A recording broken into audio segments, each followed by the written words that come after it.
Siji nek ning urip anu tekmu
Ya, nggak ada maksud tiba-tiba nggak on cam.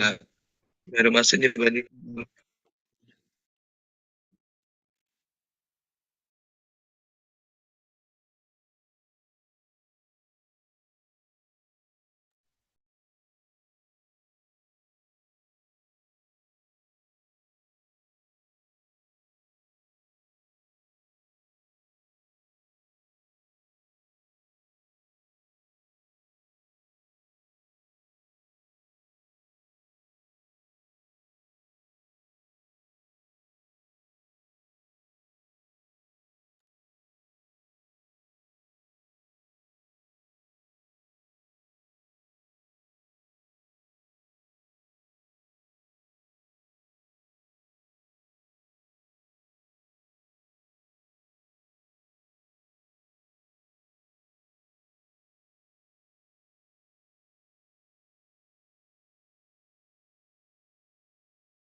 Good morning, ladies and gentlemen. So today's session will start soon, so please open your camera. Good morning, Dr. Ais, and also Rector of Institut Teknologi Dirgantara Adi Sucipto. Good morning. Yeah, good morning, everyone. Good morning.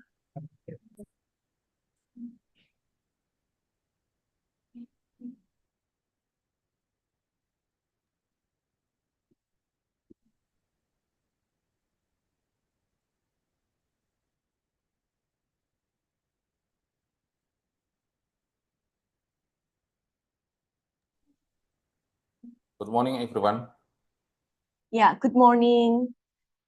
So all participants, I'm going to remind you that please use the virtual background we have shared via email, or you can get the virtual background from the Zoom chat box. And also please rename your identity to name underscore the institution. And please remain to muted during the speaking session.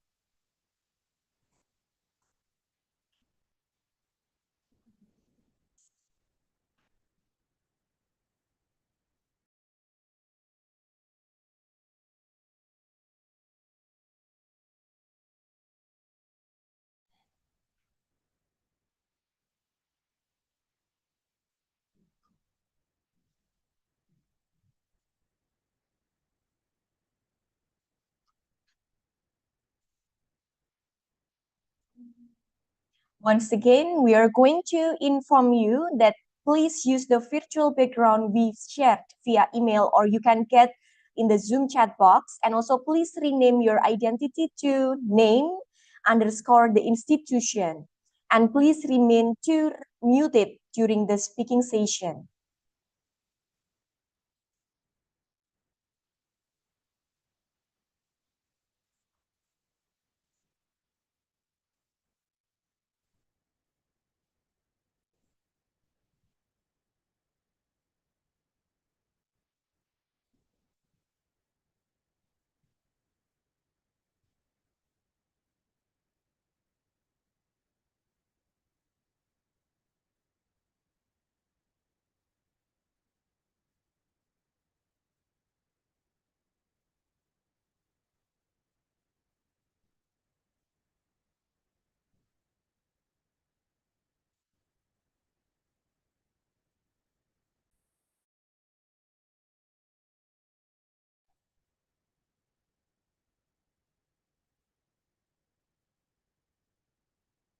The Honorable Speaker, Dr. A.C. Lekman from Philippines, the Honorable Speaker, Prof. Yue Heng Lee from Taiwan, the Honorable Badan Pelaksana Harian Institut Teknologi Dirgantara Adi Sucipto, the Retirement of Young Marshal of the Indonesian National Army, Bapak Anang Nurhadi Susilo, SAMM, the Honorable Rector of Institut Teknologi Dirgantara Adi Sucipto, Kolonel Dr. Nur Priyanto Pupon, MPD, respected Vice Rectors, Deans, and Lecturers, the distinguished guests, ladies and gentlemen. Good morning and welcome to Institut Teknologi Dirgantara Adi Sucipto. Good. On behalf of the organizers, we would like to extend a warm welcome and also express our gratitude for participating in international conference on shaping the future work for the aerospace technology in science, engineering, and industry in the disruptive era. And to begin with, allow me to read the agenda for our event today. First is listening of the Indonesian national anthem. Second, welcome speech and event opening by the Rector of Institut Teknologi Dirgantara Adi Sucipto. Third, short report and greetings from the Chairman of International Conference, followed by photo session. Fourth, presentation from the first keynote speaker, which is Dr. A.C. Lekman from VU Institute of Technology, Philippines, followed by questions and answer sessions. Fifth, token of appreciation for keynote speaker. Sixth, presentation from the second keynote speaker.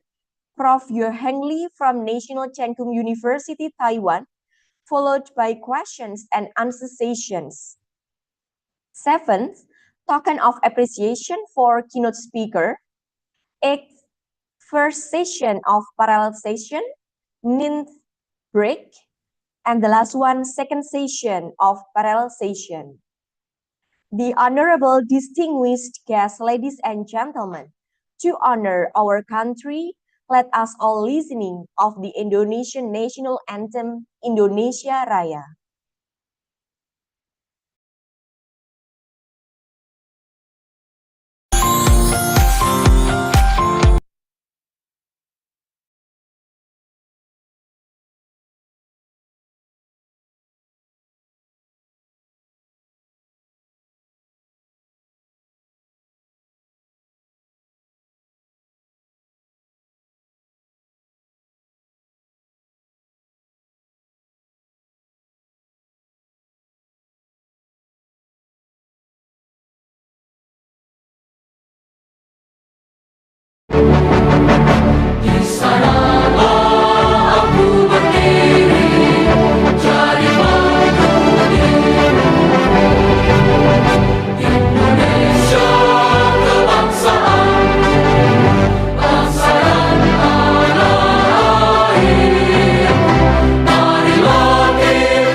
Ladies and gentlemen, we move to the next agenda. It is welcoming speech and event opening by the Rector of Institut Teknologi Dirgantara Adi Sucipto.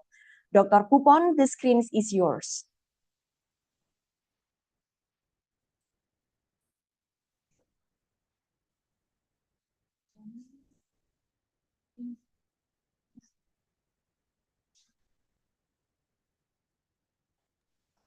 Thank you. Okay. Prof. Heng Li, Professor of Aeronautics and Astronautics Department, National Cheng Kung University, Taiwan. Dr. A.C. Langman, Senior Director for Computer Studies and Multimedia Arts, Philippines. Respected conference participants, academicians, researchers, and practitioners in the field of aerospace technology, and all esteemed attendees. Assalamualaikum warahmatullahi wabarakatuh. May peace be upon us all. Om Swastiastu, Namo Buddhaya, Salam Kebajikan, and Salam Dirgantara. First and foremost, let us express our gratitude to God Almighty for His blessings and grace that have allowed us to gather here for the first Joint International Conference 2024. This significant event combines the International Conference of Adi Sucipto on Aerospace, Electrical Engineering, and Informatics, ICAAEEI, and the Adi Sucipto Aerospace Science and Engineering International Conference, AASEIC. Together, this conference form a unified platform for building collaboration and innovation in the field of aerospace technology, electrical engineering, informatics, and beyond.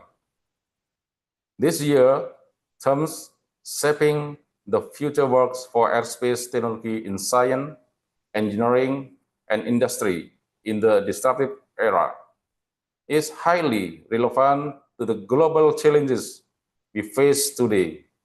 In this era of disruption, rapid technological advancements demand collective contribution from various sectors to address the complex needs of industries and society. We regret to inform you that Air Chief Marshal Muhammad Tony Ardono, ACMM, who was initially scheduled to deliver the primary keynote speech, is unable to attend due to unavoidable commitment. We extend our sincere apologies on his behalf and hope to have his presence in future events. We at the Adi Cipto Institute of Aerospace Technology are proud and honored to host this joint international conference. This event not only serves as a venue for academicians, researchers, and practitioners to share knowledge and insight, but also strengthen global network, fostering innovation across the domains of aerospace technology, science, engineering, and informatics.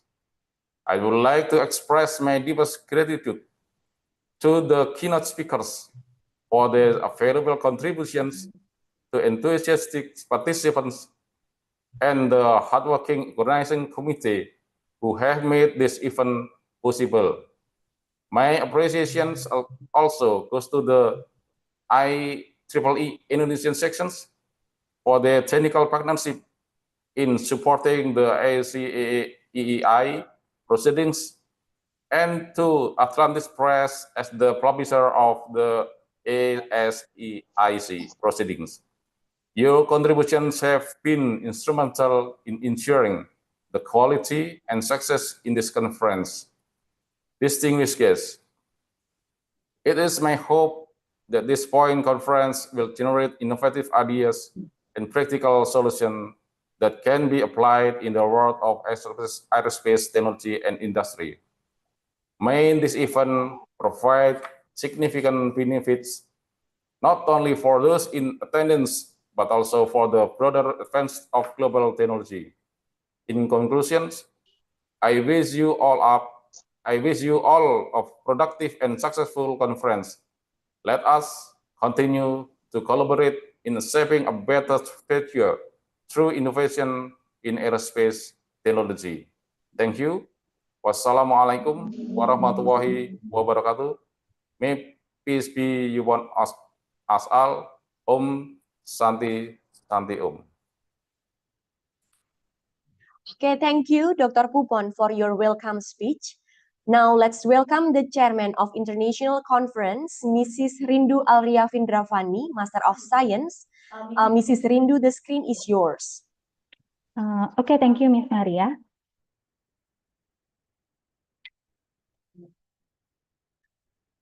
Distinguished guest, Dr. A.C. Lakman, Senior Director for Computer Studies and Multimedia Arts, VU Institute of Technology, Philippines.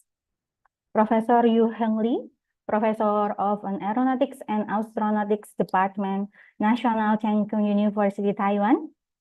Esteemed Chairman of Badan Pelaksana Harian, esteemed Rector of ITD Adi Sucipto, respected conference presenters, invited guests, and all the attendees. Good morning and welcome to the joint conference of ICAAEEI and AASEIC 2024. It is both an honor and a privilege to serve as the chair of this first prestigious conference hosted by Institut Teknologi Dirgantara Adi Sucipto that co-hosts with Universitas Nurtanio or UNUR in Bandung, which is both of us are campuses below the foundation of YASAU, which is the foundation. It is a foundation below the Indonesian Air Force. So we are like a sisterhood in here. And our theme for this conference is shaping the future works for the aerospace technology in science, engineering and industry in the disruptive era. It reflects our commitment to addressing the transformative changes and emerging opportunities in the aerospace, technology, science, informatics, and industrial sector.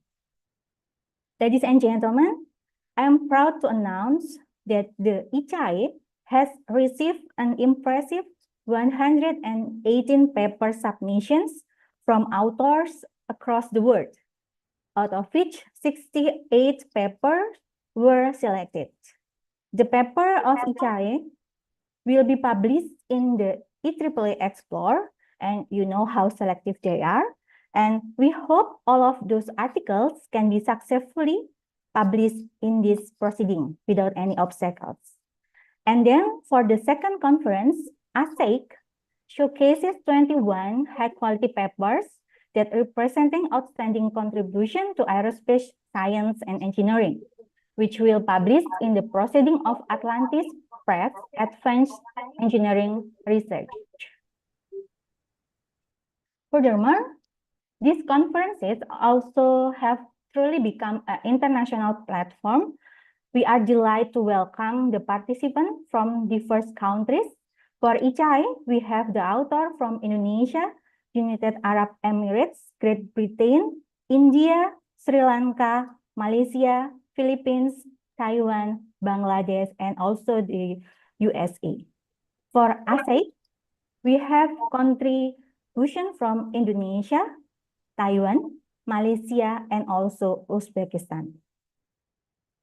For a first international conference organized by Institut Teknologi Dirgantara Adi Sucipto, this is truly an outstanding achievement and also an evidence to the global recognition of our efforts to advance aerospace engineering research.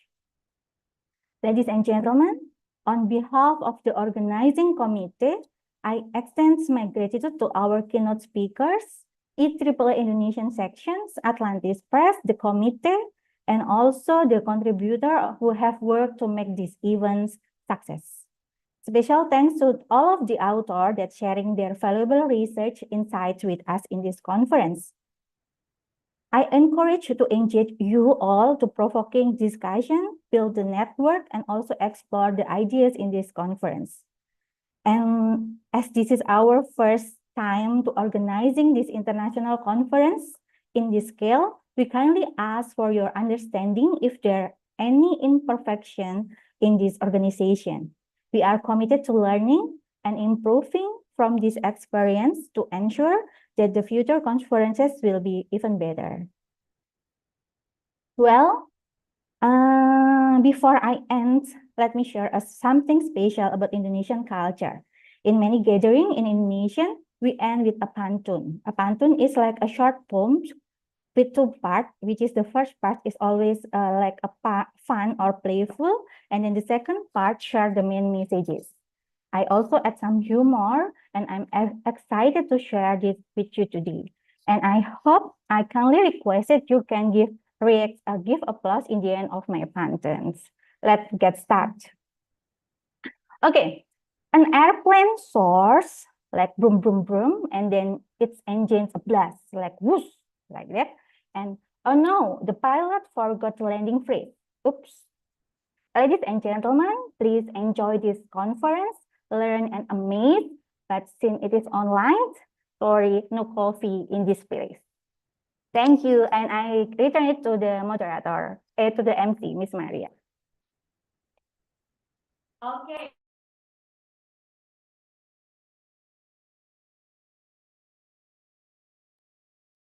Okay, thank you so much, Mrs. Rindu, for the warm greetings and also your funny pantun. Yeah, it's like your name, Funny, Alvindra Funny. Yeah, okay. Thank you so much. Okay, ladies and gentlemen, now we are going to have a photo session. So please, all the participants, to open your camera, and the committee who is in charge in this session, please do.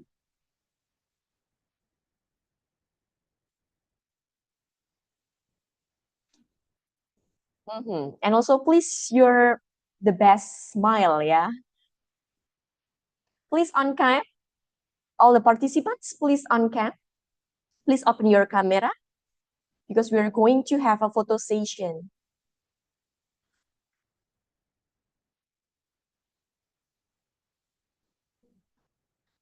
So the committee who is in charge in this photo session, so please do.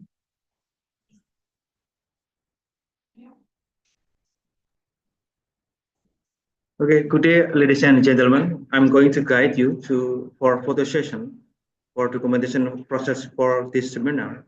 So I need everyone to turn on their webcam and give your best smile. I'm going to count to 3 for taking the screen picture. It's around 200 participants, so it will take around 8 photo for all this seminar participants. Okay, this is the first page I will going to snap. Okay, I'm gonna count to 3. 1, 2, 3. Okay. Wait, I'm gonna pick up this picture first.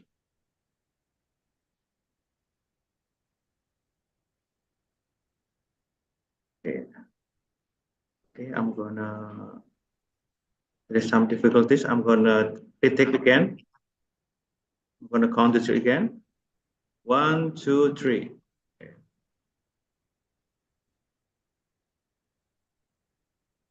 I'm gonna move to the second page of participant. Okay, everyone ready? And I'll count to 3. 1, 2, 3. Okay.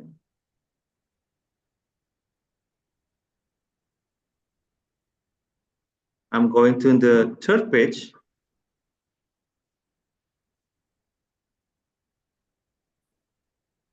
One, two, three.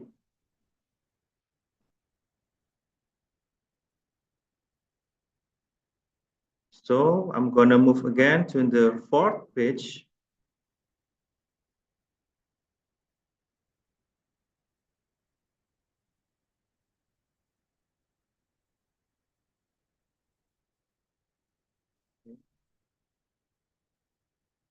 And then I'm gonna move to the fifth page.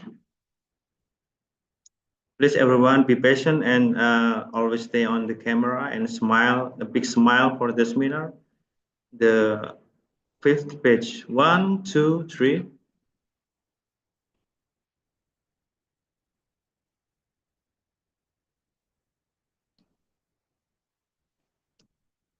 And then the sixth page.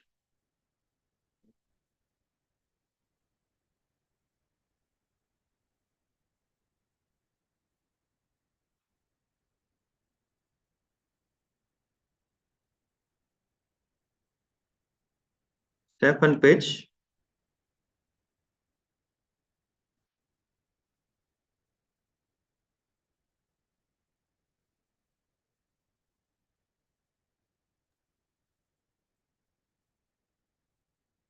And the last one, the last page. 1, 2, 3.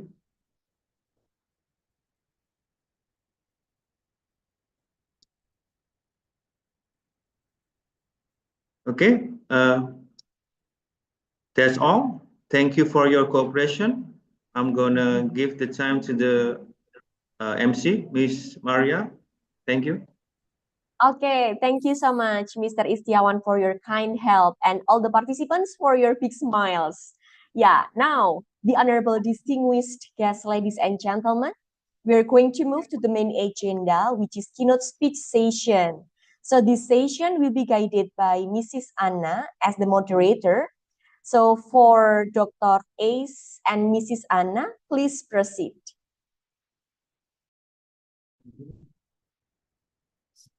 Thank you, Miss Maria, for the time. Okay. Dr. A.C. Lackman, can you hear me?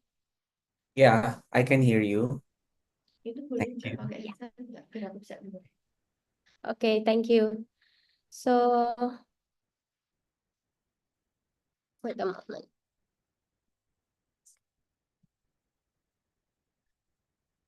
Okay, Dr. S. Let me introduce myself. My name is Anna. You can call me Anna. I'm one of the lecturer in ITD Adi Sucipto. So before we start about your presentation, let me read about your CV first.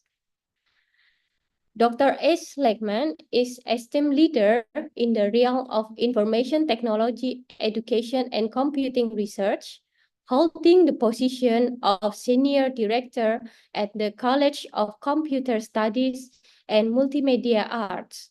He brings wealth of seasoned experience and profound knowledge, enriching the academic and research milieu. To date, Dr. Legman served as the president of the Council of Deans and program head for information technology education, showcasing his commitment to advancing and shaping the future of IT education.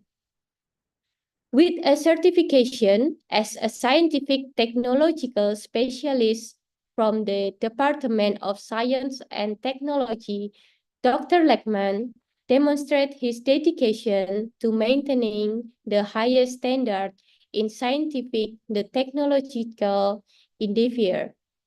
As an accreditor for the Philippine Accrediting Association of School, College, and University, an accreditor of regional quality assessment of ITE and multimedia program of Commission on Higher Education, he played a crucial role in ensuring quality education across institutions. Dr. Legman influence extend beyond education into national standard and policy. His involvement in the technical committee of the Bureau of Philippine Standard for IT in learning, education, and training under Department of the Trade and Industry highlight his commitment to shaping the landscape of IT standard.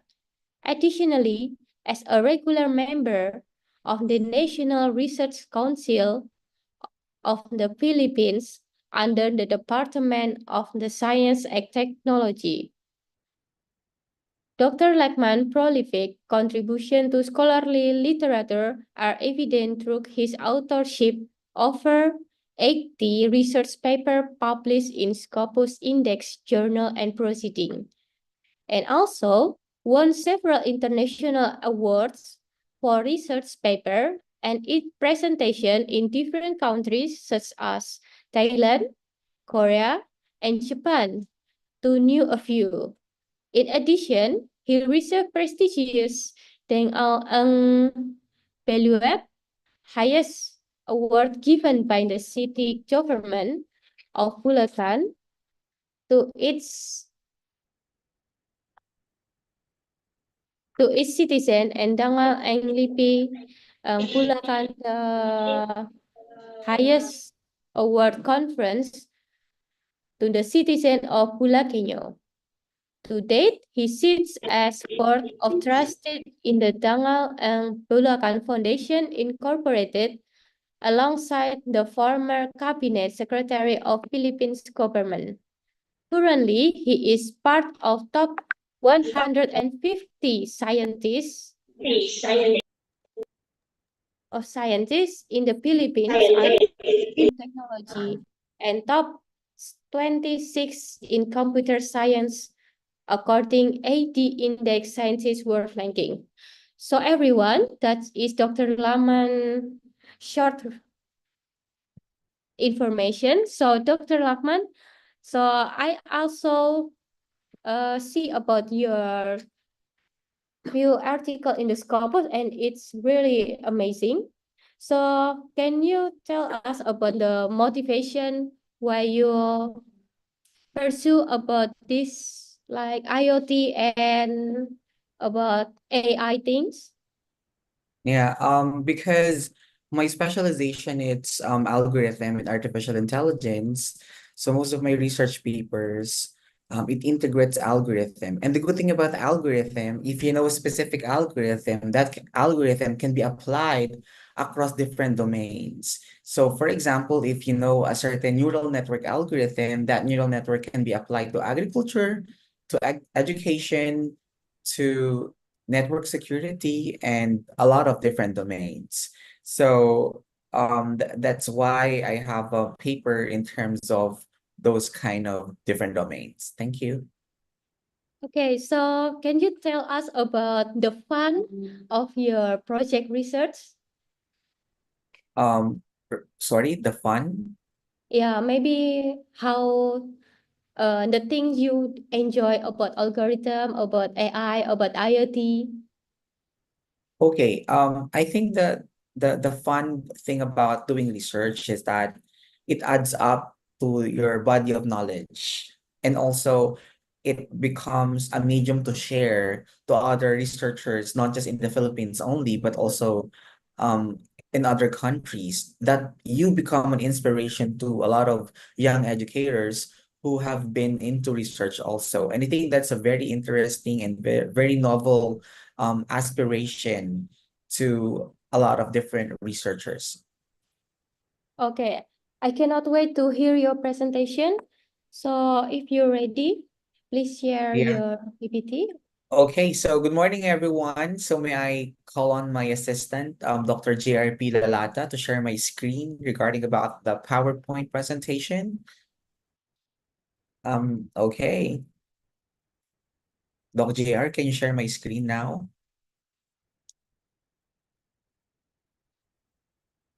Okay, I can see your screen.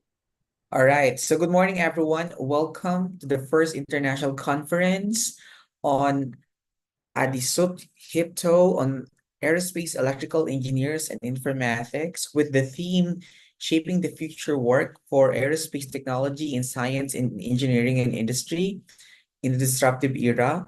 And the title of my presentation is called Exploring the Boundless Opportunities in Aerospace Technology Using Remote Sensing, and then the Beauty of Research in Computing. My name is Dr. A. Sligman. I'm from FEU Institute of Technology and currently the president of the Council of Deans in IT education. From the title itself, it has the following keyword. We have here aerospace technology and then remote sensing. Remote sensing is about extraction of information from a satellite data. It uses a lot of different algorithms in terms of urban monitoring, disaster management. And the good thing about this is that once you have identified an algorithm under the remote sensing, it can be applied to a lot of different domains or a lot of different areas. So that's the beauty of the research in computing. So next slide, please, Doc JR. So first and foremost, thank you for joining us today. It's a pleasure to discuss a topic that is shaping the future of exploration, research, and practical applications across multiple industries, aerospace technology through remote sensing. So in the field of computing, and also in area of research, there are many algorithms that we can use and utilize. And each different algorithm posted on the screen, it can provide boundless opportunities. And that is the beauty of the research in computing, because algorithm can be used and be implemented in different applications. And the field that is further related to aerospace technology under the following algorithm is under the remote sensing domain. Next slide, please. For further introduction, let me discuss the following. Number one, what are the objectives of my morning session? Number one, it's to discuss what aerospace technology is. The second is that to provide overview about remote sensing. And then number three is that to determine how remote sensing can be used as a powerful tool in the field of aerospace technology. First, let's start by defining what we mean by aerospace technology. At its core, aerospace technology combines advanced engineering and computing to solve complex problems related to air and space exploration. Aerospace technology isn't just about rockets and airplanes. It's the application of scientific principles to design, build, and improve aircraft and spacecraft. It's about pushing the boundaries, what's the possible in aviation, space exploration, and even satellite technology, and also incorporate the power of computing. Now, let me now discuss what remote sensing is. Let's dive into remote sensing. Remote sensing is an application of aerospace technology that has significant real-world impacts. Remote sensing is the process of collecting data about Earth's surface without even making direct contact, because we're using satellite data or aircraft data sets. These satellites and aircraft are equipped with sensors capable of capturing a wide range of data, including temperature, vegetation health, atmospheric composition, and even changes in land use, because remote sensing allows us to monitor the Earth's surface from space in ways that were once impossible. Remote sensing has a wide variety of application. It has a crucial role in environmental monitoring, helping us to track climate change and natural disasters. It supports also urban planning by providing data on land use and development, and also it even aids in disaster management, offering real-time imagery and data that is assist with damage assessment and recovery efforts. Now, what about remote sensing plus aerospace technology? Now that we have a solid understanding about aerospace technology and remote sensing, let's explore the significance in transforming industries and shaping the future, particularly in the field of, number 1, agriculture, number 2, urban planning, number 3, climate change and disaster response. In terms of agriculture, aerospace technology combined with computing and remote sensing has fundamentally changed how industry operates. Take agriculture, for example. Remote sensing allows farmers to monitor crop health and optimize irrigation and predict yields, all through the satellite imagery. And then the next is the urban planning. In urban planning, the integration of aerospace technology helps create smarter, more sustainable cities by analyzing satellite data. Planners can design infrastructure more efficiently, manage urban growth, and address environmental challenges before they become critical. Now, what about climate change? In the realm of climate change research, remote sensing is invaluable. It allows scientists to track changes in Earth's atmosphere, monitor ice caps, and predict weather patterns with unprecedented accuracy. This data is crucial for understanding and mitigating the effects of climate change. In addition to that, we have also an application of disaster response. Perhaps the most impressively, aerospace technology and remote sensing are critical in disaster response, because when natural disasters strike, time is of the essence, because remote sensing allows for the rapid collection of data, giving responders the ability to assess damage, deploy resources, and save lives more effectively. As we can see, the combination of remote sensing technology and also with aerospace technology is not just about advancing research, but it transforms the way we interact with and understand the world around us. From space exploration to monitoring our environment, the possibilities are limitless. Next slide, please. Doc JR, next slide, please. Okay, so let's start exploring some of the key applications of remote sensing in aerospace technology. These are areas where remote sensing has profound impact on both Earth-based activities and space exploration. The first is the Earth observation. This is perhaps one of the most impactful and visible applications of remote sensing, because by analyzing the satellites and airborne sensors, we can gather real-time data about Earth's surface. This can be used to monitor everything from climate changes to natural disasters and deforestations. Another critical area where remote sensing plays a vital role is urban planning, because as cities continue to grow, planning sustainable urban environment becomes more complex. Remote sensing offers invaluable tools to map and analyze city growth, land use, and infrastructure development. Because through satellite imagery and geospatial analysis, urban planners can monitor changes in land, use identify area of urban sprawl, and even predict future growth patterns. This data allows for smarter, more informed decisions when it comes to managing resources, traffic flow, and environmental impact in growing cities. By incorporating remote sensing data in urban planning, we can build more resilient and sustainable cities, mitigating potential problems before they arise. What about in terms of real data collection? As part of the advantages, real data collection is one of the most significant advantages of remote sensing, whether it's tracking a hurricane or monitoring urban growth. Remote sensing allows us to gather up to the minute of information about Earth's surface. This is real capability that is crucial for emergency response team who rely to up-to-date satellite data to assess natural disasters like hurricanes, floods, or wildfires. By having access to this data immediately, they can deploy resources more efficiently and make decisions that can save lives. Next slide, please. All right, so the importance of computing in remote sensing. As we know, in terms of data processing, remote sensing provides us with a wealth of data.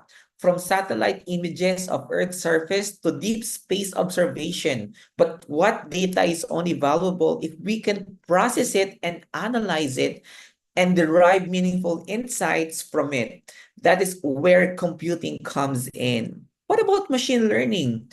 At the heart of this transformation is the machine learning. This powerful subset of artificial intelligence allows us to predict changes, classify land use patterns, and even create detailed maps and simulations. Because machine learning can process vast amount of remote sensing data from more efficiently than traditional methods, enabling us to make better informed decisions in real-time tool. And the last is the visualization tools. Through remote sensing, we can create maps and simulations for better understanding of whether it's forecasting urban sprawl, tracking changes in climate patterns, and predicting natural resources. Next slide, please. All right. One research paper that I have created is using remote sensing in aerospace technology is entitled The Extraction of Vegetation Image Index using NDVI algorithm. This study aims to create an application using OpenCV that can identify and calculate the vegetation part of a satellite data. The study utilized 2 out of 7 Landsat 8-band images over the part of Metro Manila in the Philippines acquired in 2016. And these band images are bands 4 and 5, which are normally used to compute the vegetation index of a satellite image. The algorithm calculates the relative area of the vegetation using normalized different vegetation index or NDVI formula.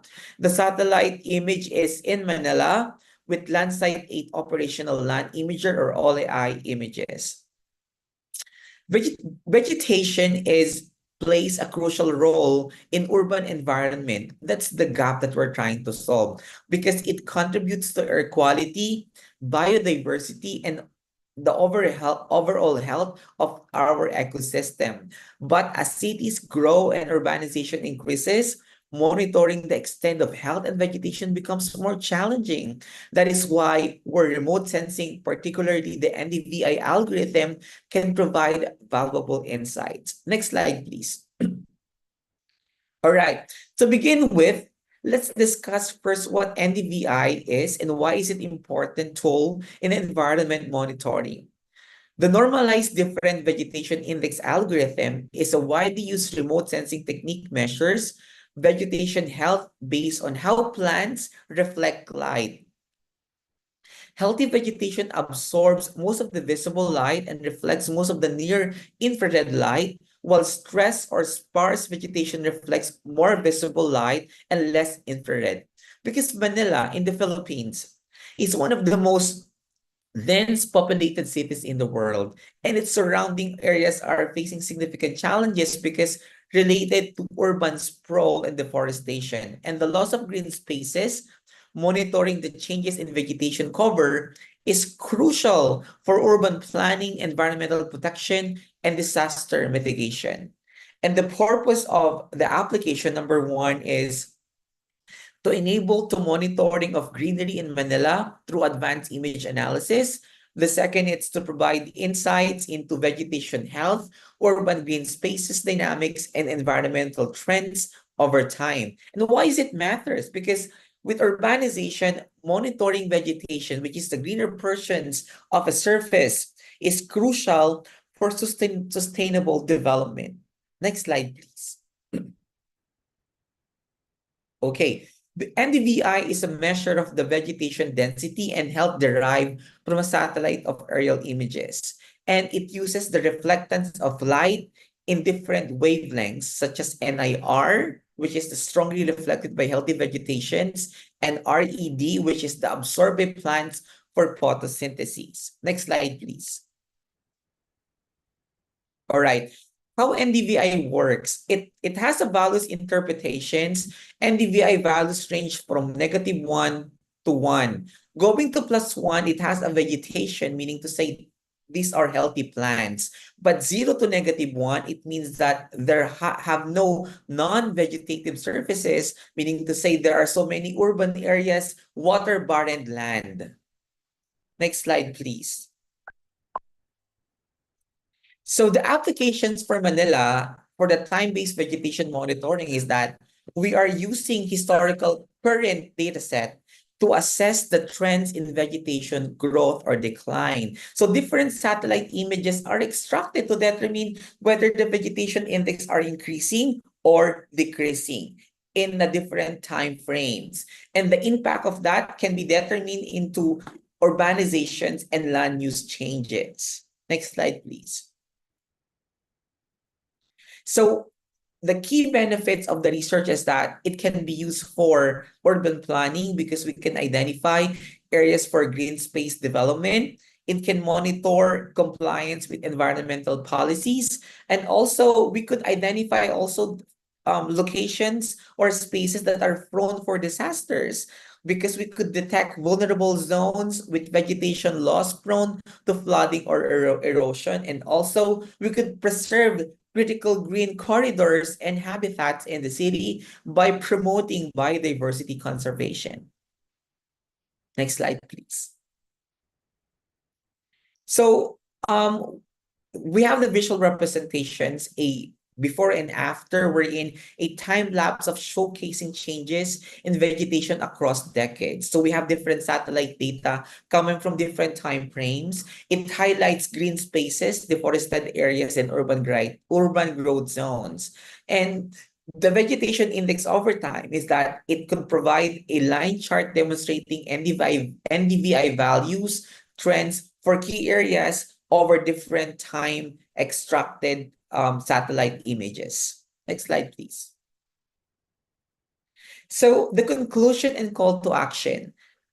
NDVI is a powerful tool for vegetation monitoring, and it will be used as a tool in terms of environmental management in urban settings, and applying this to a lot of different cities, urbanized cities, that provides actionable data to support sustainable development. So with that, that is the presentations of the NDVI algorithm in Manila. So good morning and have a great day. Okay, thank you. It's really interesting because we combine aerospace and then the urban and then vegetation. Okay, before we open about question section, I have a question. Because remote sensing is about the process of collecting data, right? So some data also sensitive. How can we make sure the data is when we capture is okay, maybe near zero error while maintain its real-time data, because we know that our sky is really busy, right? Yeah, I agree About with that. radio. To Yeah. process your research, maybe you could utilize some free available data to the public. Landsat 8 images are free available to the public. The Landsat program, which is jointly managed by NASA and US Geological Survey, which is USGS, provides free access to satellite imagery captured by Landsat 8, including all its bands. So meaning to say these are data sets are already proven, and it's also being used by the researchers of the remote who are focused in terms of remote sensing. Okay, so if we want to access the sensitive data, we have to maybe tell NASA if it belongs to NASA, right? I think that the data there are public. So you could download the data, and if you have a research in terms of remote sensing, you can get the data from the USGS. It's a satellite US. data because that particular data is for research development under the remote sensing field. Okay, thank you. It's really interesting. So let's open the question section. Maybe 3 questions first. Maybe anyone? Please raise your hand. Okay, we got one. Okay, Virjiawan Lesali. Okay. Can you on cam, please? Okay. Thank you. Okay. Please. I'm Firdiawan from University of Indonesia. What coincidence? I used to work in aerial mapping division to conduct monitoring and QC forestry maintenance. But we have a challenge regarding data processing, where we are required to complete data processing as quickly as possible. Maybe are there any algorithm suggestion or other ways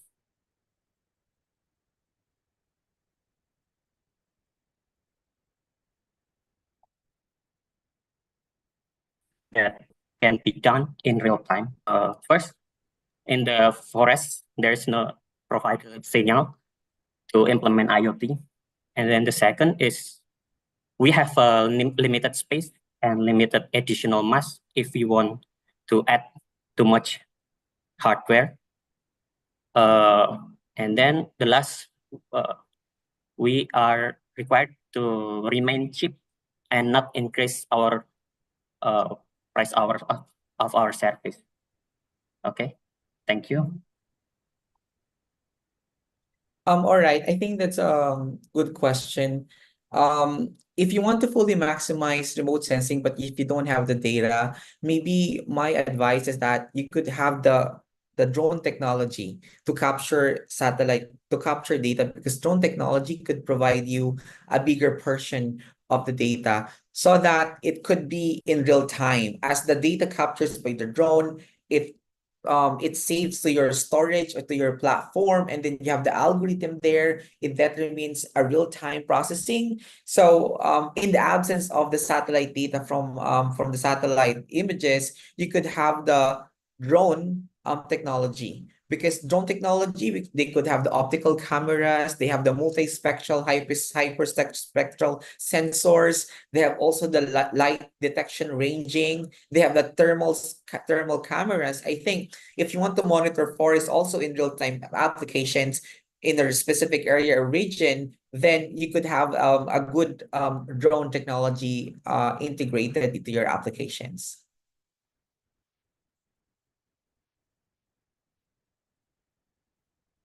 Thank you. Okay. Virjiawan, do you have any more questions? Okay, it's enough. Thank you, Mr. Okay. A. So anyone else?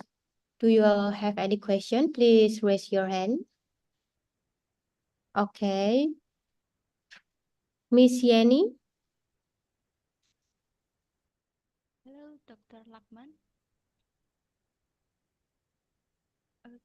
Can my voice hear clearly? Yeah. It is interesting to learn more about remote sensing. I have two questions. The first one concerns remote sensing related to sustainability and development goals. In your experiences and opinions, what are the applications of remote sensing related to the SDG, Sustainable Development Goals? And the second question concerns why NDVI is a reliable metric for assessing vegetation health. All right, I think that question is very timely because remote sensing technology plays a crucial role in monitoring and measuring and achieving many of the United Nations sustainable goals, because these goals were adopted in 2015 as part of the 2030 Agenda for Sustainable Development, addressed a broad range of global challenges, number one, including poverty, inequality, environmental degradation, and climate change. So climate change is one of the SDG goals, and environmental degradations can be also the applications of remote sensing to the following SDG goals, because remote sensing tools such as satellite, drones, and other sensor-based technologies enable better data collection, decision-making, and monitoring for sustainable development across a wide range of sectors. So it could provide monitoring vulnerable population, disaster response and early warning systems, and also agriculture monitoring, which is also part of the SDG 2, which is the zero hunger. All right. So it has a lot of connections to SDG goals.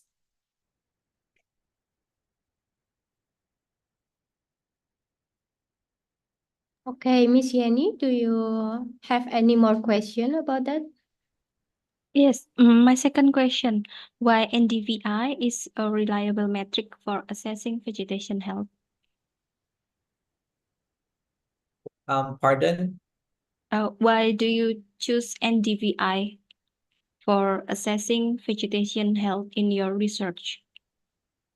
Okay, because the NDVI is for green sections.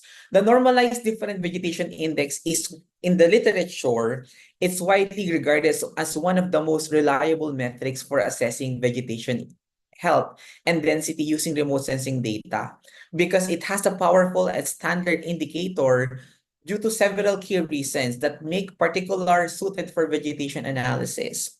Number one, because NDVI, it has sensitivity to vegetation's reflectance properties. So it means that it has a feature of healthy vegetation, which is about strongly absorbing the light in the red band, chlorophyll, sparse or stressed vegetation, and non-vegetation surfaces.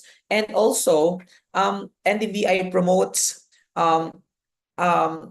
the reflectance properties of vegetation, which is very important to compute whether a certain region is leading to going to +1 or -1, meaning to say +1, greener sections, -1, losing its greener portions of the surface. Okay, thank you, Dr. Lakman. Thank you. Okay. So we have question here in the chat box. I will read it. Wait a moment. From Andi Pramono. Nice topic. I have a question. As we know, barren surface like rocks or sand may also exhibit low or negative NDVI due to low NIR reflectance compared to visible light. What do you think about this to handle about that issue to get a good data? Okay. So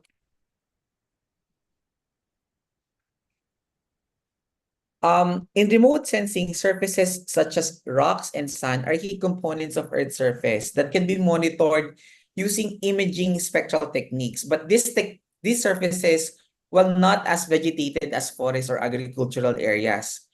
They're still important in understanding land use, erosion, and mineral resources, among the other environment, the physical phenomena. So in the we need to study first what are the key characteristics of rocks and sun in remote sensing, because rock and sun, they typically have distinct spectral signature compared to vegetation, water, in urban areas. They have that generally reflect more in the red and shortwave infrared portions of the spectrum, less in the blue and green regions. So it means that if you want to check the property of what you want to analyze, you need to study first the spectral signature and reflectance of that particular object. Okay. Thank So, you. do you mind if we have more questions? So this one is from Rahul Basu. Can you filter out smoke and haze? What is the effect on the analysis of the image?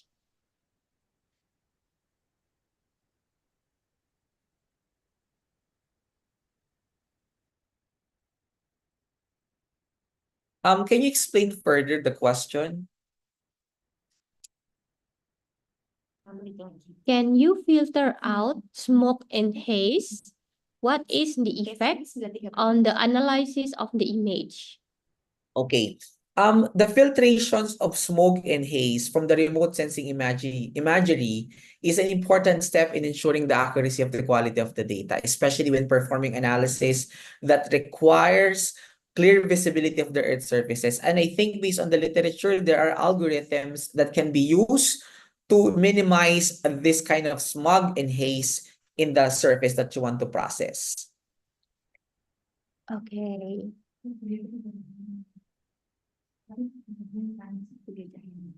So we have another lecturer here, Miss Yaya. Okay, thank you, Miss Anna. I would like to ask Mr. Eislackman. NDVI is sensitive to variance in atmospheric conditions, such as clouds, haze, and aerosols, which can affect the reflectance of light in the visible and near-infrared wavelengths.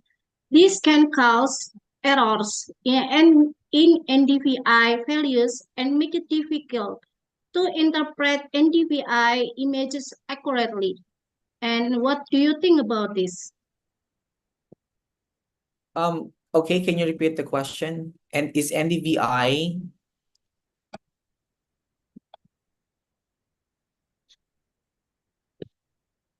Okay, please, Miss Yaya, please repeat the question.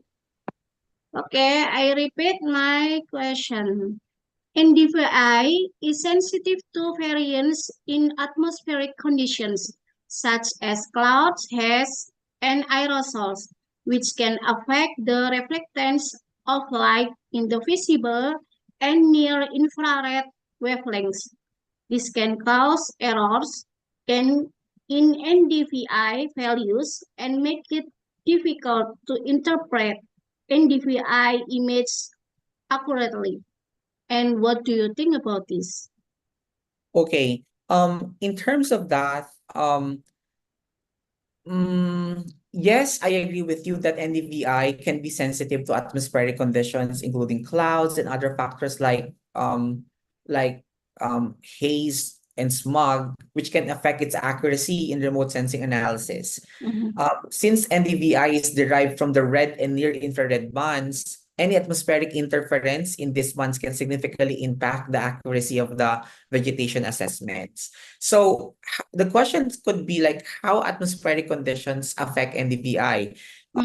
Because we have the clouds and cloud shadows, because clouds can significantly reduce the number of sunlight that reaches the Earth's surface, and specifically in the visible near-infrared wavelength used to calculate NDVI. So maybe we could provide applying atmospheric correction techniques, cloud masking, and time series analysis, which is alternative indices like EVI, the negative impact of atmospheric conditions on NDVI, that can be minimized. Because in some cases, using radar or LiDAR data, we could also implement or provide some additional techniques to reduce those kind of constraints. So I think that could also be one of the research papers that can be drawn out from the study regarding about this kind of constraints that would affect the accuracy of the NBI assessments and monitoring. Okay, thank you. Okay, thank you. Okay. We will have one more question if anyone want to raise their hand. Oh, from Putri Octaviani. She is a student.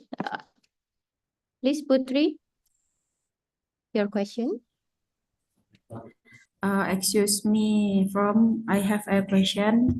Please let me introduce myself. Putri Octaviani from ICAAEEI. What are the primary applications of remote sensing in urban planning and environmental monitoring?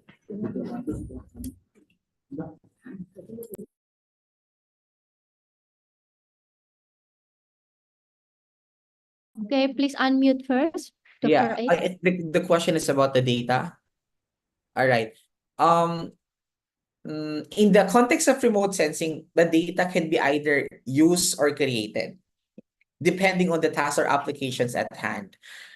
Remote sensing could be involve some pre-existing data collected by satellites. You could just get the data from the satellites because we have what we call systems to do that. And we have the drones also, and aircraft or ground-based sensors, we could have the data. So if the question is more of to ensure that the data created is correct, or the data that you have extracted from drone or satellite data are correct, these are correct. But sometimes this data should be undergo pre-processing. So it uses pre-processing algorithm. So for example, there are so many clouds, there are so many noises in terms of images. That's where the computational techniques will be part of it. The data are there. It's the raw data, but as a computing professionals, what you need to do is to analyze the data, what data needs or what the images need. Will it need pre-processing techniques to analyze it further? Will it need some pre-processing technique to improve the images of the satellite data? So that's to improve the validating of the data and accuracy of the data. Okay, Putri, do you have any question? Oh, no, thank you. Oh, okay, no, thank you. So, Okay. okay, I think everyone is quite curious about your research project, right? It's really interesting, and if anyone want to learn from you, how they can contact you?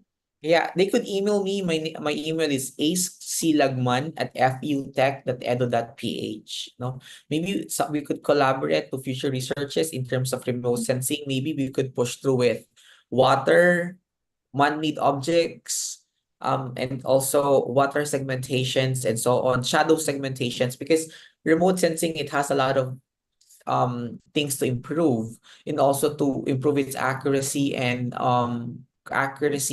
assessing the data. Okay, thank you. Thank you. So everyone, that is from Dr. Ace. Very insightful. So remote sensing supports various aspects of flight operation, security, and aerospace technology development. For example, to detect and track aircraft or drones or unknown objects in the aerospace. The development of the technology such as machine learning, deep learning, and IoT research in the field of aerospace remote sensing can provide innovative solutions to challenge in aviation sector. As Dr. A said about the NDVI algorithm, NDVI is a powerful tool for extracting and analyzing vegetation indices, providing critical insight into ecological health and land use patterns. So everyone, right now, we will give it back to our MC, Miss Maria, if you would. Okay, thank you. Okay, thank you so much, Mrs. Anna. And please give virtual applause for Dr. A. Slackman for inspiring presentation and the awesome discussion. Okay, so we want to take a moment to express our sincere gratitude for your dedication and also for your support to this conference by giving you the token appreciation. So this token appreciation is certified and proudly present to Dr. A.C. Lackman, the Senior Director for Computer Studies and the Multimedia Arts Philippines, for participation as a keynote speaker of the first International Conference of Adi Sucipto on Aerospace, Electrical, Engineering and Informatics, and Adi Sucipto Aerospace, Science and Engineering International Conference on December 11th, 2024. Yeah, so this is the certificate. Okay, thank you so much once again for Dr. A. Slackman from Philippines. Okay, the next one, the honorable distinguished guests, ladies and gentlemen. So we are going to move to the next agenda, which is the second keynote speech session. And this session will be guided again by Mrs. Anna as moderator. Prof. Lee. Good morning, Prof. Lee. Hello, can you hear me?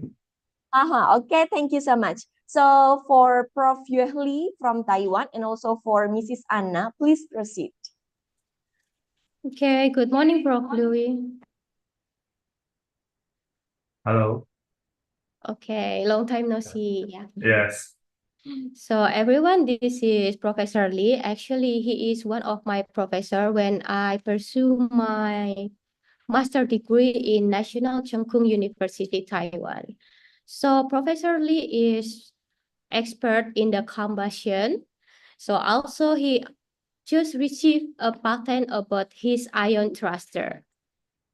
So without any further ado, we will hear about your presentation today, Professor Lee. Okay. Thanks, Anna, and thanks for the invitation. I hope everyone can hear me clearly. And today is my privilege to give a talk here. And today I'm going to introduce the electric propulsion system for the QP satellite, or even for the microsatellite. I'm Yuan Li. Okay, so I would like to use the first three top slides to introduce National Cheng Kung University. So can you see my point? Yes. Okay, perfect. There's a point here. Okay, so Indonesia is here and Taiwan's here, and Taiwan is between the Japan, China, and Philippines. And our university is situated in the Tainan city. So probably you have no idea about the Tainan. You just probably know the Taipei. Taipei is the capital of the Taiwan. But you probably know these two tycoon. Okay, one is Jason Huang, is CEO of the NVIDIA, and the other one is Lisa Su, is a CEO of the AMD. So these two tycoon was born in Tainan city. So he visits our university probably 2 or 3 times, and he also donate the supercomputer or even the budget to the National Cheng Kung University. Okay, and our university is in the downtown of the Tainan city.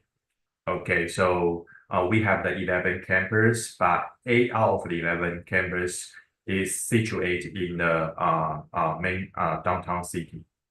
And here is some international reputation like the QS rank. Globally, NCKU take 215, and in Asia it's 32. And we also have a pretty good reputation in Taiwan, according to the this magazine. They always do the survey to to ask the enterprise, do you satisfy the graduate student from the different university in Taiwan? And NCTKU always take the #1. Okay, and here we also provide the number of the students. So according to now, the international students are around 2,000, and we have the 2 hospitals. So the number of hospital bed is around 1,300, and faculty number is here. Okay, and the next one, we also have the pretty strong alumni. So probably you have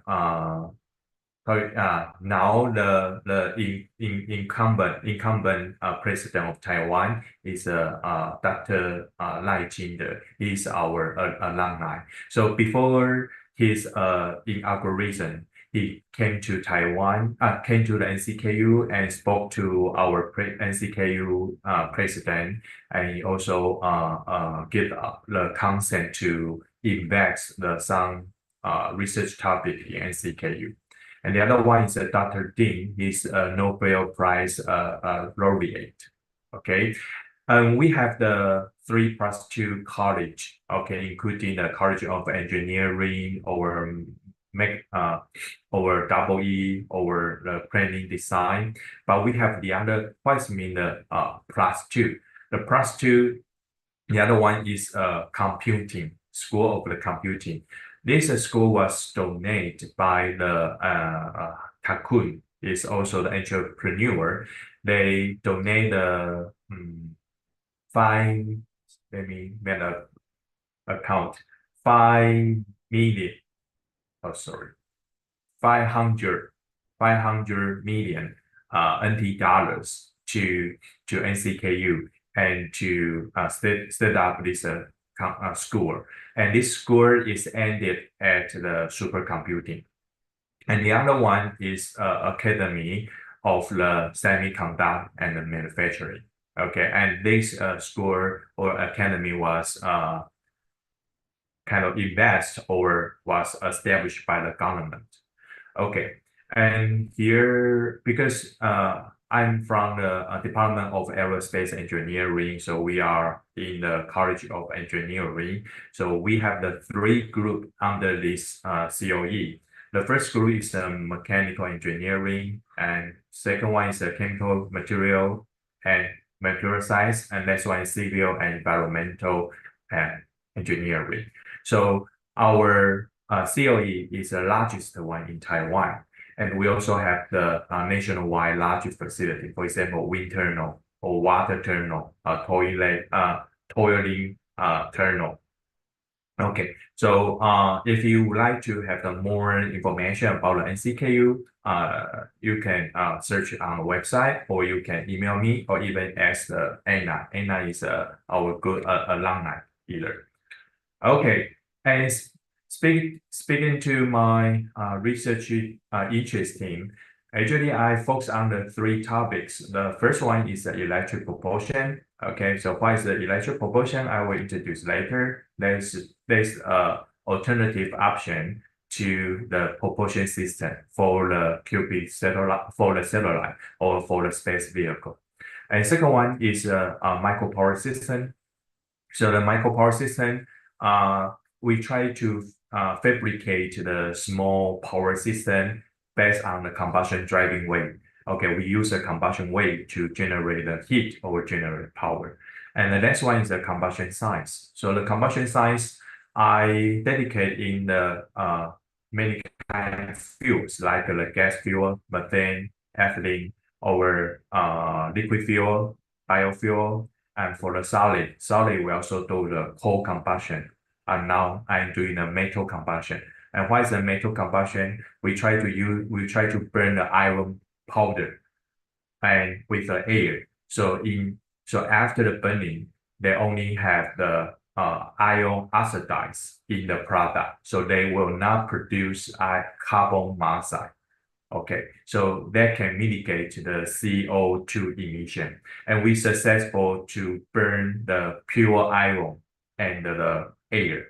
So that is idea was proposed by the professor in Europe and Canada, and they also a step kind of try to kick off the demonstration site in Netherlands. Okay, and I cooperate with some professor in the TU and the Holborn and TU Darmstadt, and I sent my PhD student there, and they yeah. So if you any interesting about the iron air combustion, yeah, please reach out to me.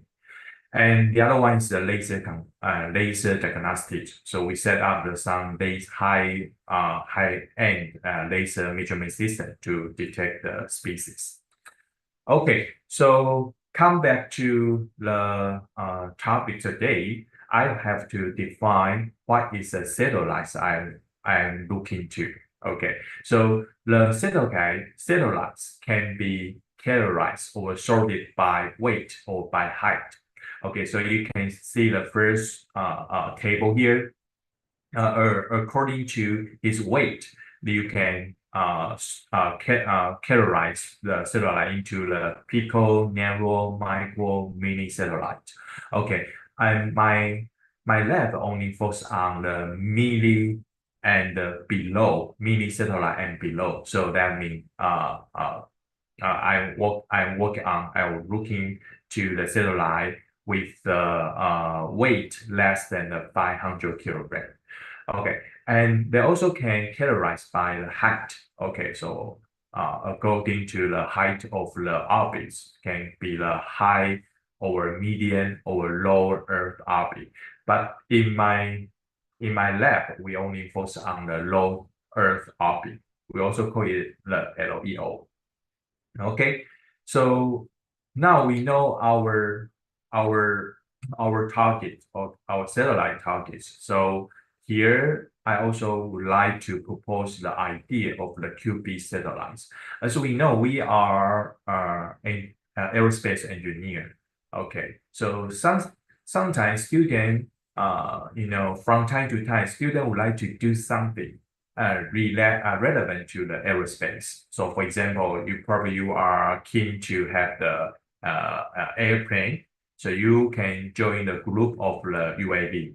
But if you like the rocket, so you can fabricate a small scale rocket, right? But some students, they are into the space. So what can they do? Because UAV is flying in the atmosphere. Okay, a rocket, they only can reach to the dozen or 100 kilometers, still cannot reach the space. So the iconic object of the space, there will be the satellite. So they try to attract more students dedicating into the space engineering. So there's some professor in the USA, they proposed the concept of the QB satellite. So the QB satellite is like a UAV. They define the one unit, okay, one unit of the satellite. We call it 1U. The 1U, the size is 10 by 10 by 10 centimeter, and the weight is it should be equal or less than 2 kilogram. Okay, and the more attractive way of the QB satellites, you can design your own satellite like playing the Legos. Okay, so like in your childhood, you can use a Lego to build up your toy. Okay, so the satellite, you can have the 1U, you can have the 3, 6, or 12U, and you can build up any shape you like. Okay, so you can give a lot of functionality to the satellite. So that's why they're so attractive right now. Another one is the satellite. If you implement the propulsion system to the QB satellite, you can extend their lifespan. Okay, so for example, we focus on the 1U QB satellite. If you implement the cold gas propulsion, what's mean the cold gas propulsion? You can use the nitrogen, you can use the hydrogen peroxide, you can use the N2O or water. Okay, so you can spray the gas is expelled and they will generate a force. Okay, and if you do it that way, then you can extend your lifespan of the cubic 1U satellite to the 1.8 years. If you put like the rocket propulsion, that we can call it chemical propulsion, then you can extend this lifespan to the 8 years. But with the electric propulsion, you can extend to the 43 years. Okay, so that is an amazing thing. So that's why we have to implement the electric propulsion system with the satellite, because we can extend their serving life. Okay, so I also give you some example. It's a real example running right now. That one is OneWeb. Probably you know they have the two famous satellite constellation. Okay, one is a OneWeb from UK. Okay, so now OneWeb constellation, they already have the 120 satellites, as I remember. Okay, and each satellite, okay, here is a spec of each satellite, and each satellite had its own electric power system. So, for example, this is a Hall effect thruster. Okay, the Hall effect thruster, you see this igniter or also the neutralizer, and there is a main thruster, and they use the gas propellant. Okay, and they can produce the thrust. Okay, and the other example will be the Starlink. Okay, Starlink in the version 2, they increase his mass. Okay, the version 1.5, the mass was 3 kilograms, but now in the version 2, they increased to the 1,300 kilograms. Okay, so each satellite has the 3 electric propulsion, the electric propulsion. Okay, that is a Hall effect thruster, but I can spell the price of the each of the hollow. Here is a Hall effect thruster. The price of the Hall effect thruster, because I do a check, is 36 billion Indonesian, you call ruby, right? The ruby. Okay, so it's a 36 billion. Okay, the Indian rupee. So the price is amazing. So you will see each satellite has a 3. So since they will put a lot of money in the propulsion system, and now this Hall effect thruster, they use argon. But before the Russia and Ukrainian war, there was used krypton. But krypton now is a kind of shortage. Okay, so now they use the argon. Okay, so why we have to put the propulsion system to the satellite? Okay, because we try to kind of extend their functionality. So, for example, that if the satellite or a space vehicle with the propulsion system, then you can conduct the interplanetary traveling, like to the moon, to the Mars. Okay, and also for the satellite, you can use the propulsion system to do the orbit transfer. Okay, so for example, you can use the SpaceX launch the vehicle and deploy your satellite in the altitude of the 500 kilometers. But in the end, you would like to increase or lift up to the 600 kilometers, then you need a propulsion system to lift up. Okay, to lift up or to transport to the altitude you would like to. Okay, the other one is the altitude control. Okay, so the altitude, if you try to do the surveillance camera, surveillance monitor or communication, then you have to adjust your attitude. So those need the force, then those need the propulsion system. So come back to here, talking about we try to persuade this functionality of the satellite. So we should know how much power they need according to the second law of Newton. Okay, we know when we change the rate of the momentum, okay, then we need a force. Okay, so here I give some scenario. Okay, change the orbit altitude or life extension or deorbit. Deorbit is when you demission. When the satellite is demission, then you have to fly back to the Earth and bring it out. Otherwise, you will generate a lot of the space garbage. Okay, so the orbit is request now. Our formation flight, like you like to have the constellation, like the Starlink or OneWeb. They set up the constellation, so you need a formation flight. Okay, so those things they need a force. So how much is the force we should apply to? So here we will focus on how many change in velocity. Okay, because the mass times the mass of the satellite or space vehicle times the change of the velocity, then you need how much force you need.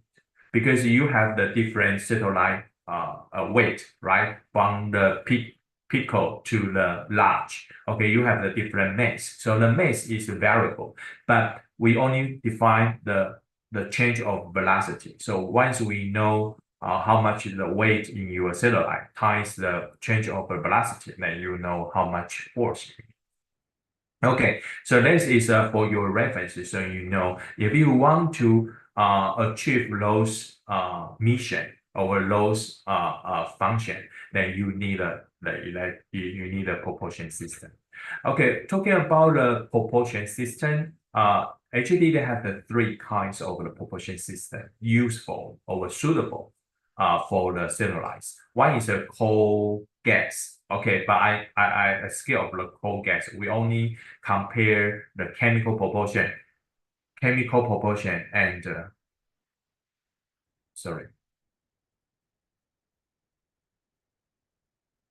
propulsion and electric propulsion. Okay, so the chemical propulsion, you see, they can produce a lot of the thrust. Okay, they can produce like Newton, milli-Newton, hundreds to 100 milli-Newton to hundreds Newton. Okay, but electric propulsion only can produce the like 20 Newton. It's a pretty small compared to the chemical one.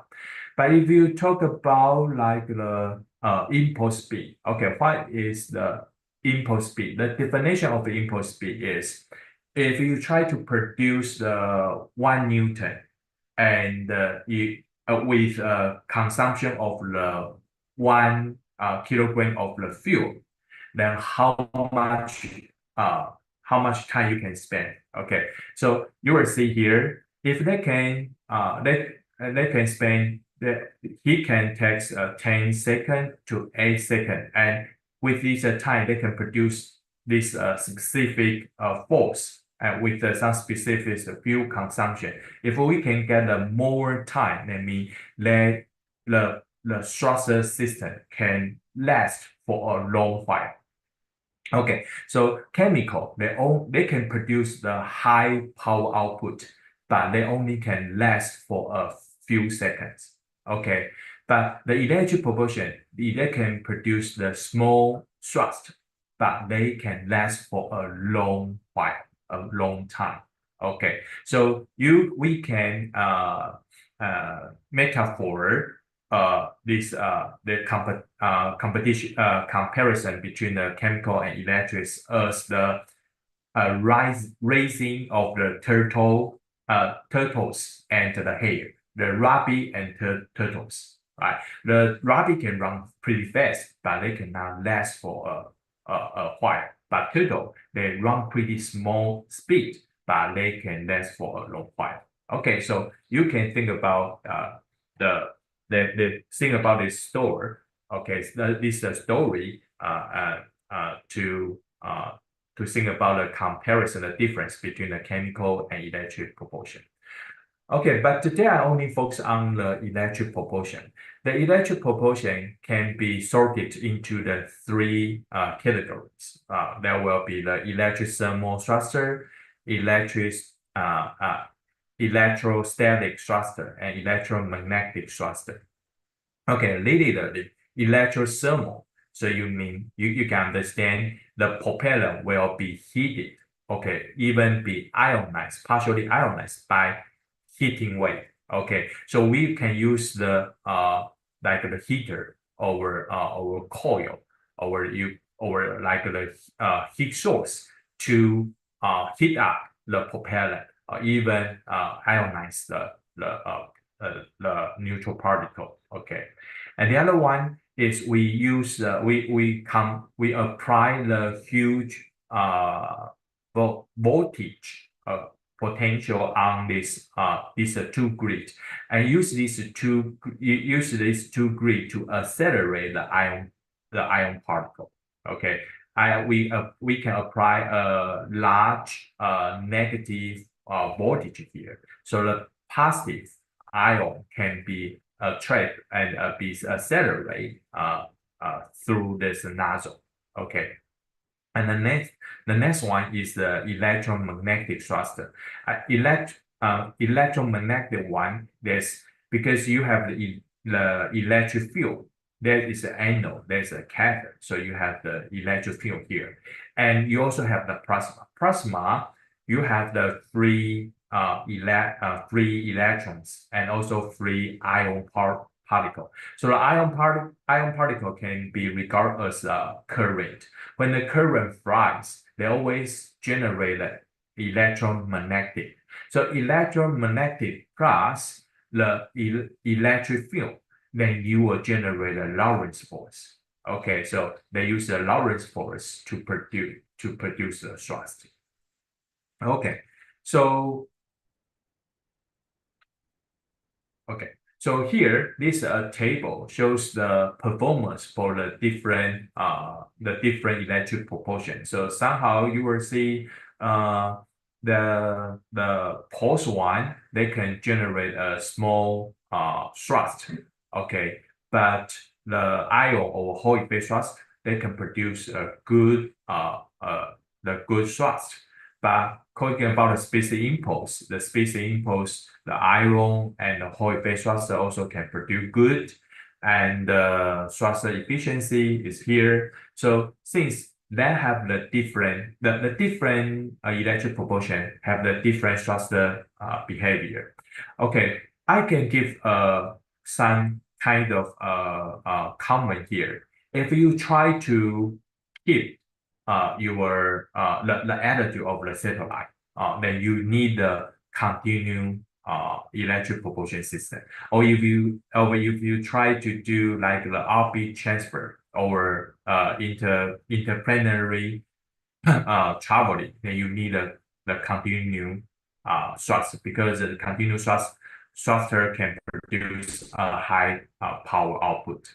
But if you try to adjust his position, okay, or you try to turn, try to do the attitude position adjustment, then you need a pulse electric propulsion, because the pulse can tune the attitude precisely. Okay, if you use the continuum one, then it probably is you cannot precisely control this position. Okay, so the different function, the different requirement, you need a different electric propulsion system.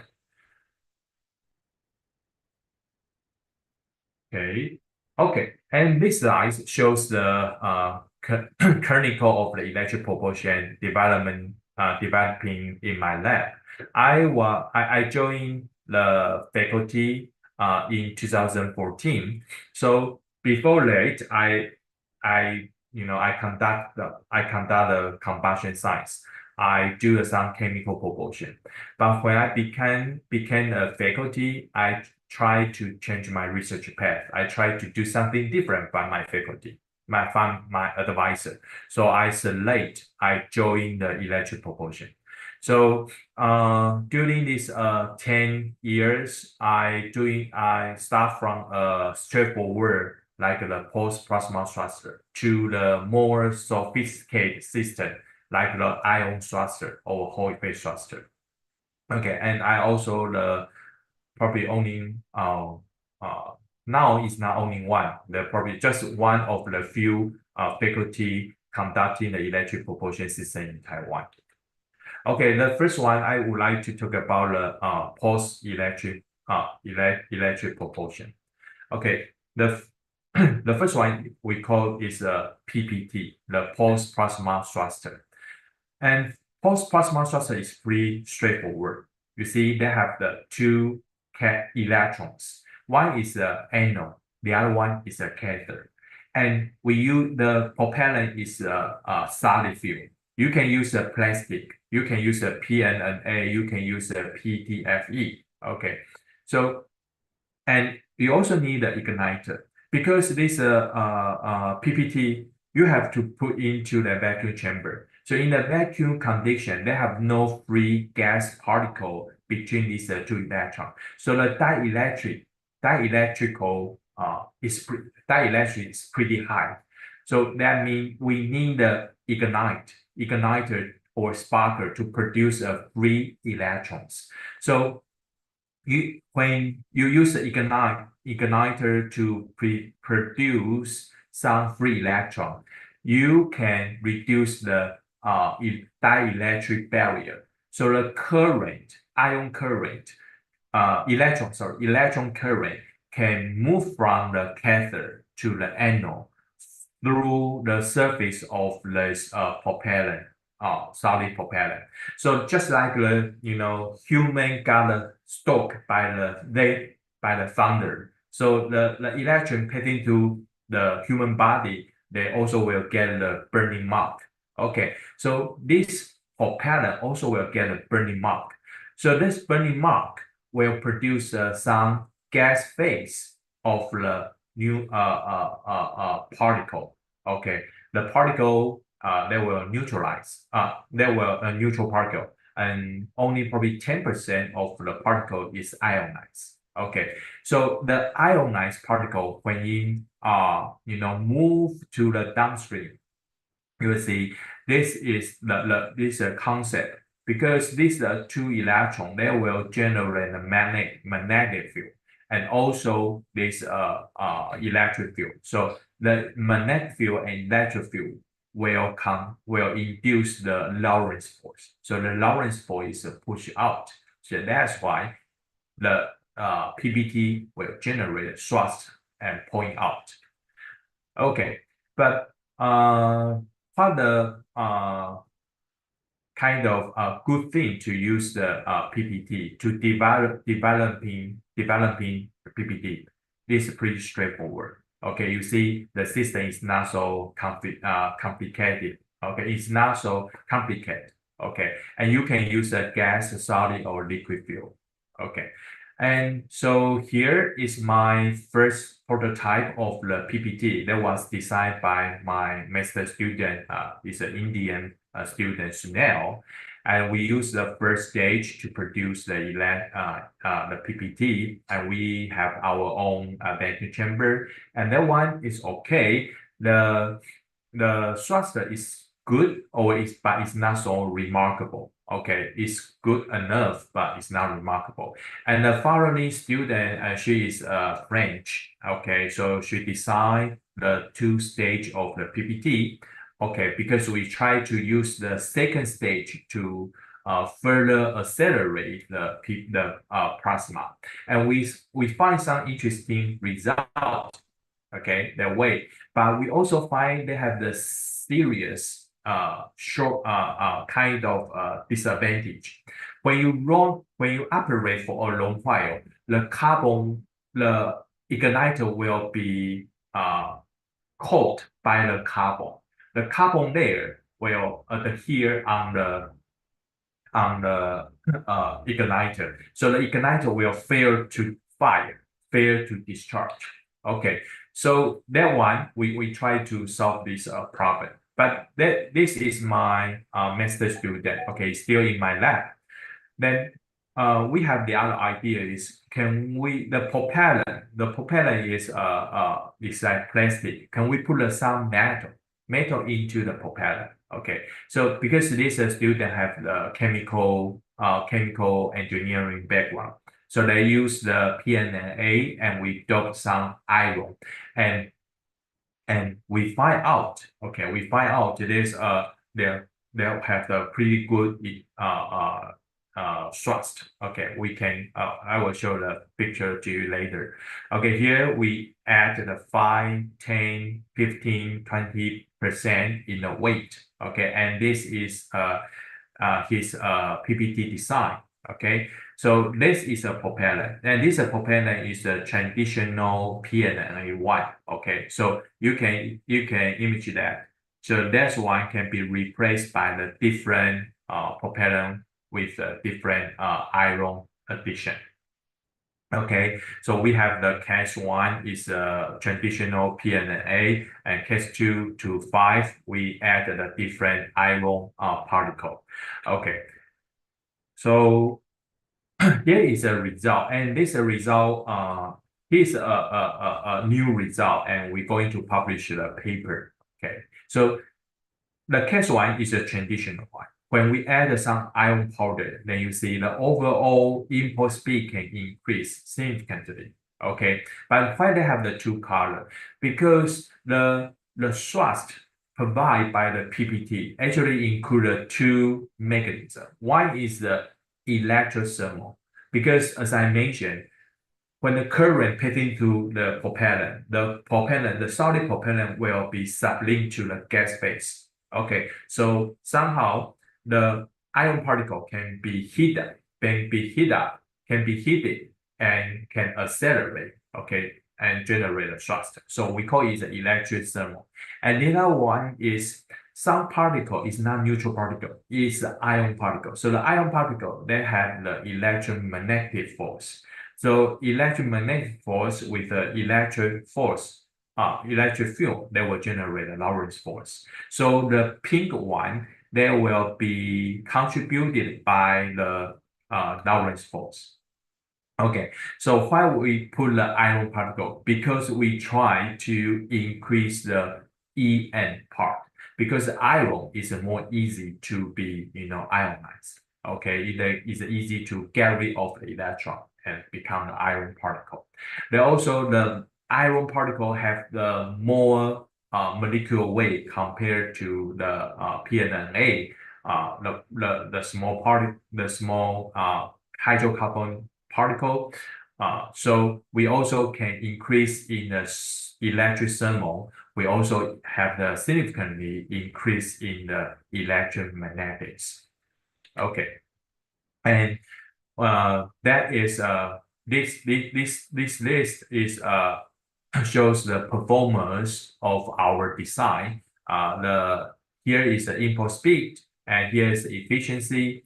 Okay, and we compare other PPT. Okay, that is a traditional that will know without adding any particle, but here they added some particles. So since our performance is pretty good compared to the other design, and this is the picture. Okay, shows the how the electric propulsion works. Okay, that the picture here is we put into the vacuum chamber, and the vacuum condition is 10 to the -5 torr. Okay, and here this slide shows the other post-plasma thrust, post electric propulsion. We call it a vacuum cathode arc. Okay, what is a vacuum cathode arc? Vacuum cathode arc, they don't have the propellant. They don't have the fuel propellant like the PNA or other plastic fuel. They only have the anode and cathode. And cathode, they can become the electrodes. In the same time, they also use as a propellant. So during the operation, the cathode will be consumed.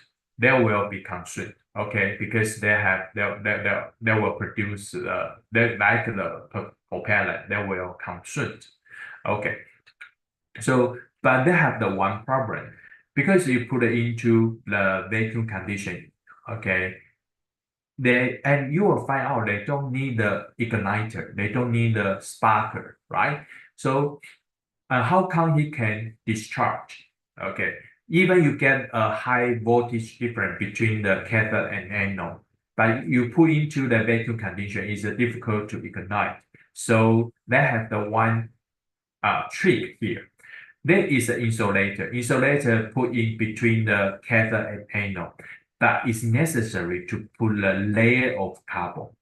Put a layer of carbon that will allow the electrons running from the cathode to the anode.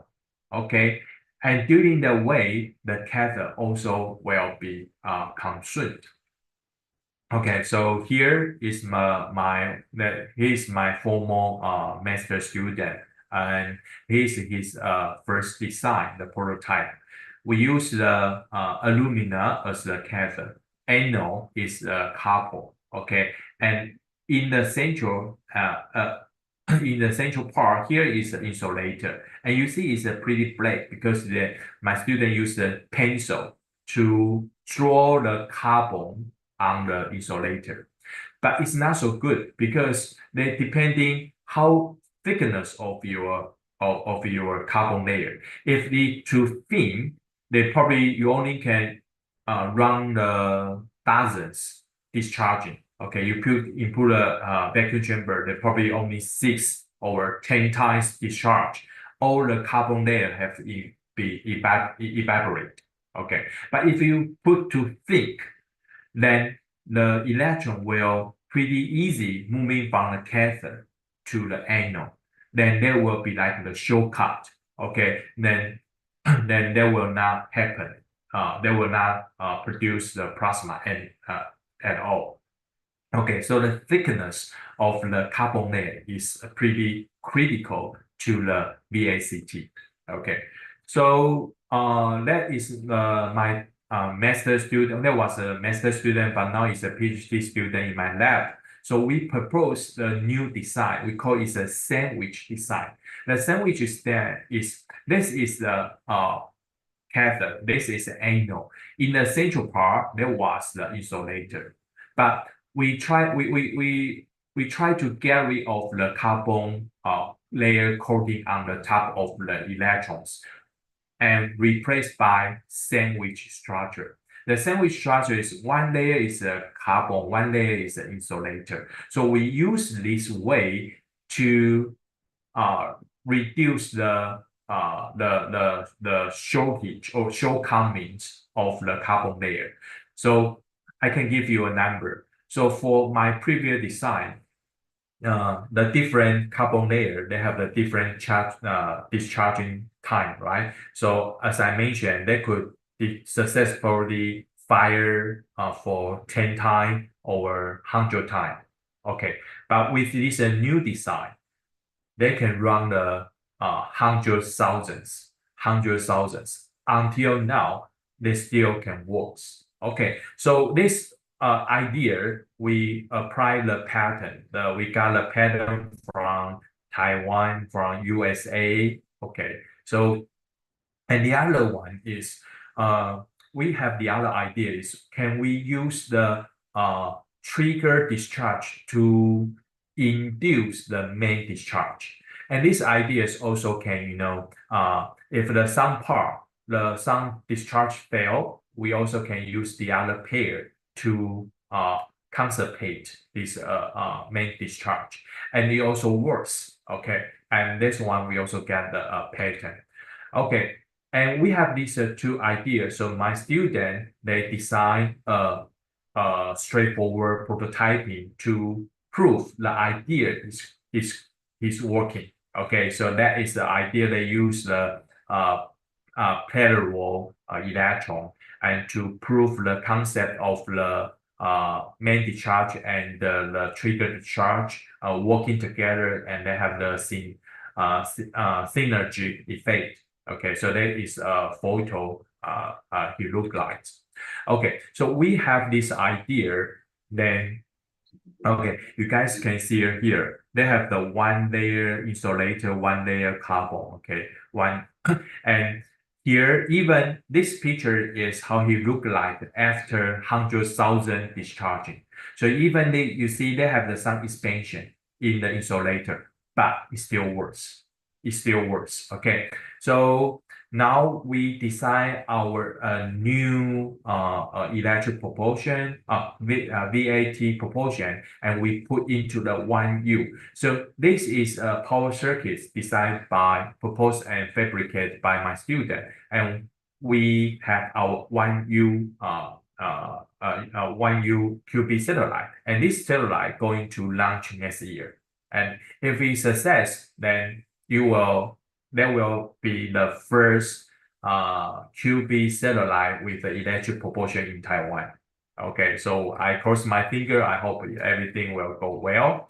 And this is a video. Okay.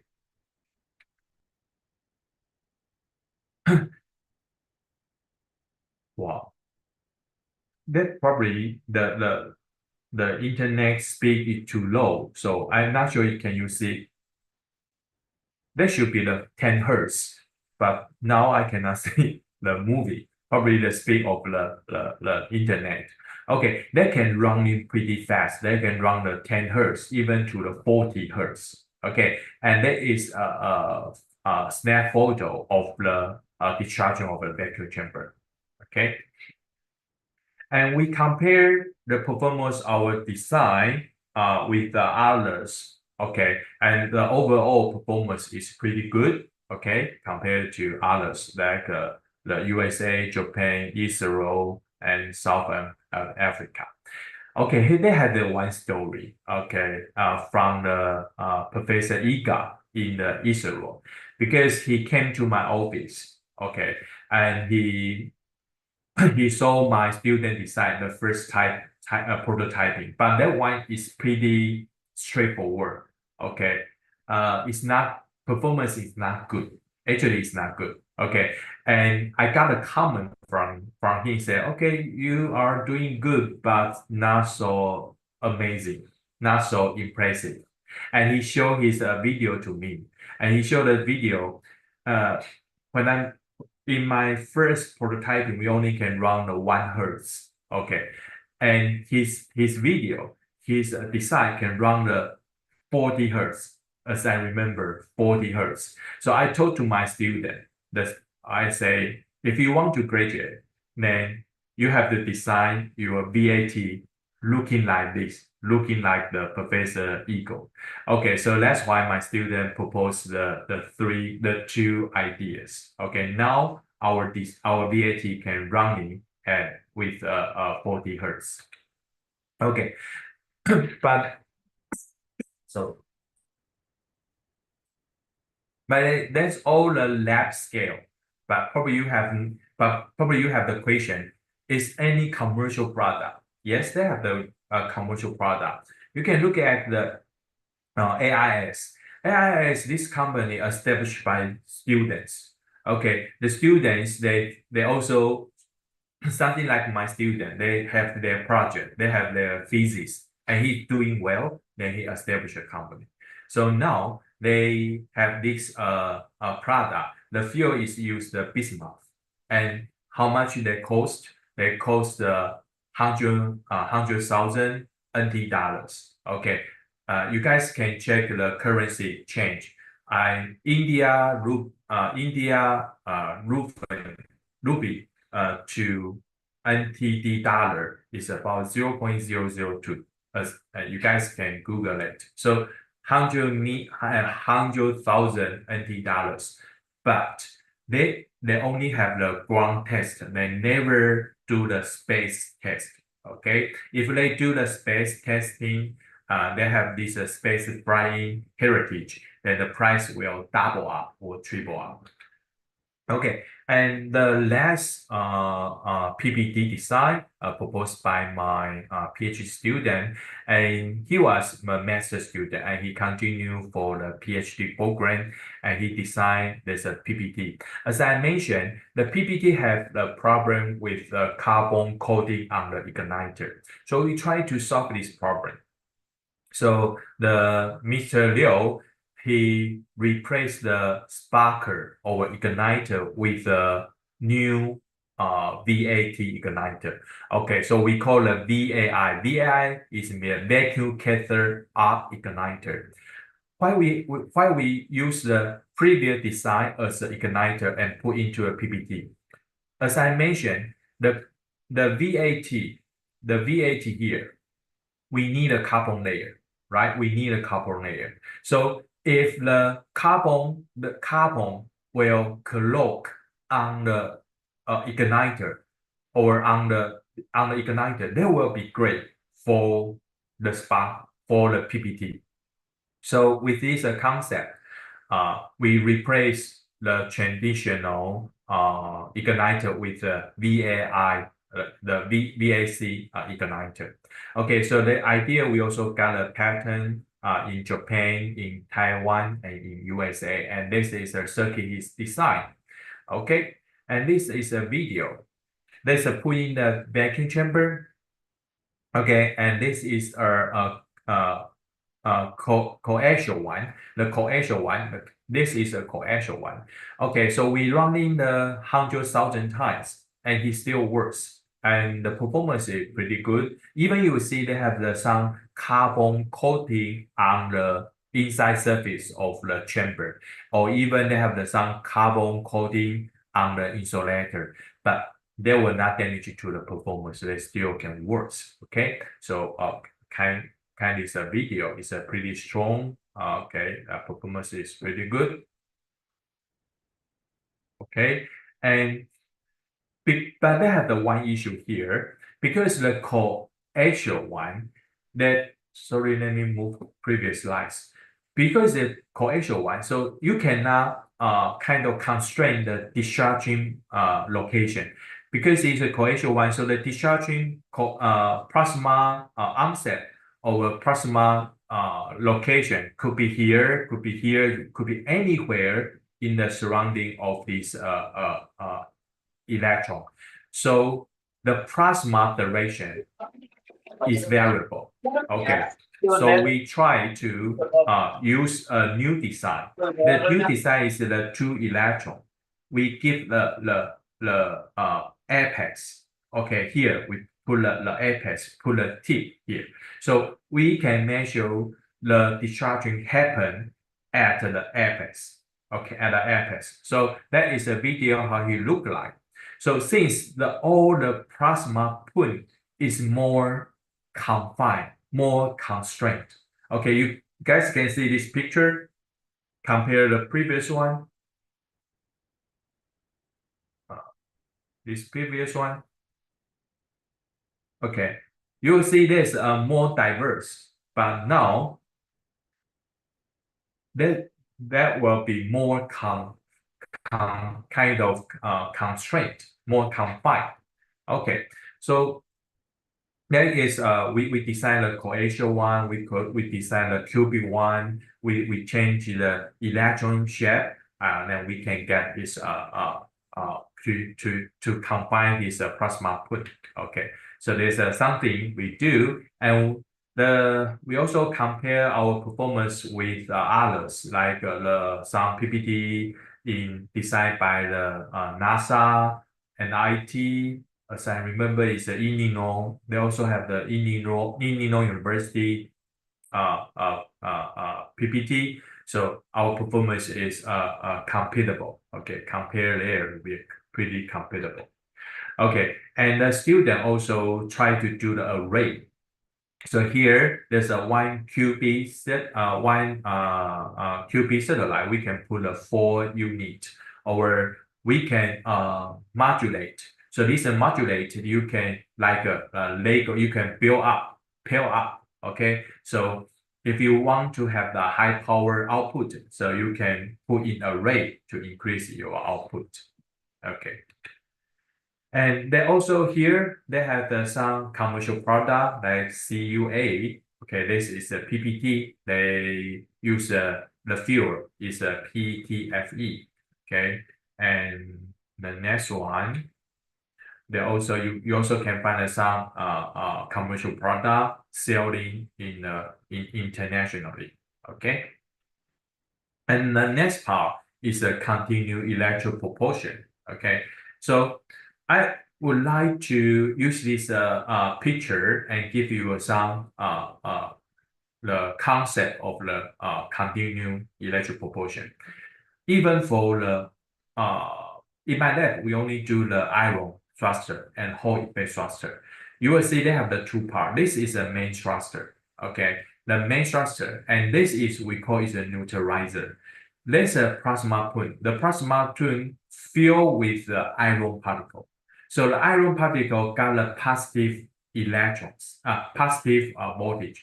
So if when it is expelled out, then you need an electron to neutralize your iron particle.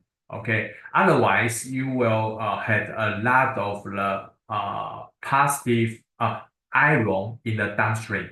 Then you will increase the positive voltage in the downstream. Then your plasma will not, will not expel because the high voltage in the surrounding. So then the iron will not expel out. So you need a neutralizer, free electron to neutralize it. And the other one is for the Hall effect thruster. Neutralizer also use as the igniter. Okay, they should use the free electron to ignite the main thruster. Okay, so the first one, I will introduce the ion thruster. Okay, ion thruster, you will see this video. This is a neutralizer. Neutralizer, they produce the fuel electron. Then you turn on the main thruster. The main thruster is not ignited by the neutralizer. They have the igniter. They have the igniter inside or between the two electrons. So they can ignite by themselves. But this plasma point will be neutralized by this hollow cathode. Okay, and what we call is grid, because they have this grid. Okay, in the outputs nozzle. Okay, so they have the two grid over three grid. The first grid, they try to kind of shell the electron, keep the electron inside the chamber. But the second grid, then we give the negative electrical potential. So the iron will be attracted and accelerated by the second grid. Okay, then free electron, why we have to trap the free electron inside the chamber? Because the neutralizer, the propellant, when you inject the propellant to the main thruster, the free electron will bump into the neutralizer and to the neutral particle, and they will ionize. They will ion the neutral particle to the ion particle. Okay, so that is the idea of this grid ion thruster. But according to ionization, because we have to ionize the neutral particle inside the chamber. They have the three ways. The first one is the electron bombardment. The electron bombardment, you need the electron gun. Electron gun will generate a free electron. So the free electron will run into the neutral particle and ionize the neutral particle. But while the electron will hit or run into the neutral particle, we will get the magnetic field outside the chamber. So the magnetic field will give the gyro motion of the field electron. So the field electron will moving in like the helical way. So they'll have the high chance to collapse the ion neutral particle. The other one is we can use a microwave. They use a microwave to move or drive the free electron. So free electron will be more will move more randomly or crazy. Okay, then they will run into and or clap into the a neutral particle. And the other one is RF. RF is a radio frequency. Use a high radio frequency to ionize the central particle. So in my lab, we focus on the RF ion structure. Okay, so the for the RF, they have the two way. One is called capacitively, the other one is called inductively carbon plasma.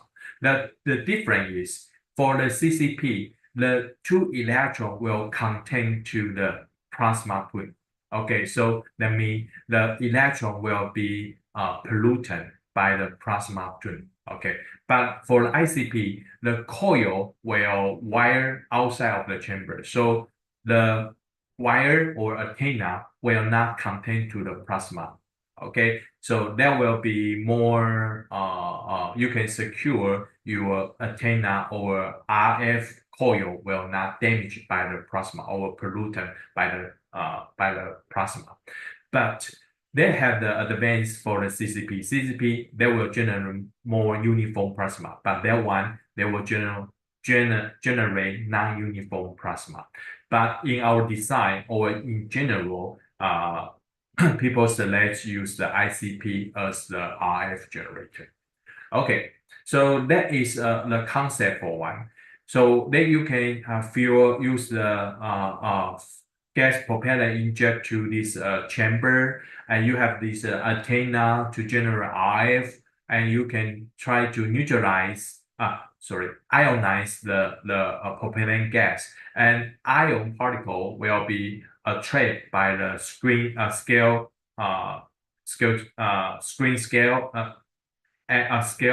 grid, and they will be accelerated by the accelerate grid. Okay, and this neutralizer free electron will neutralize your plasma. So that is the concept of the RF ion engine. And in our lab, we use the 13.55 megahertz for the RF generator. Okay, so that is my former master student, but now he rejoined my lab because he spent he worked 2 years, and recently this year he came back to my lab and starting for the PhD program.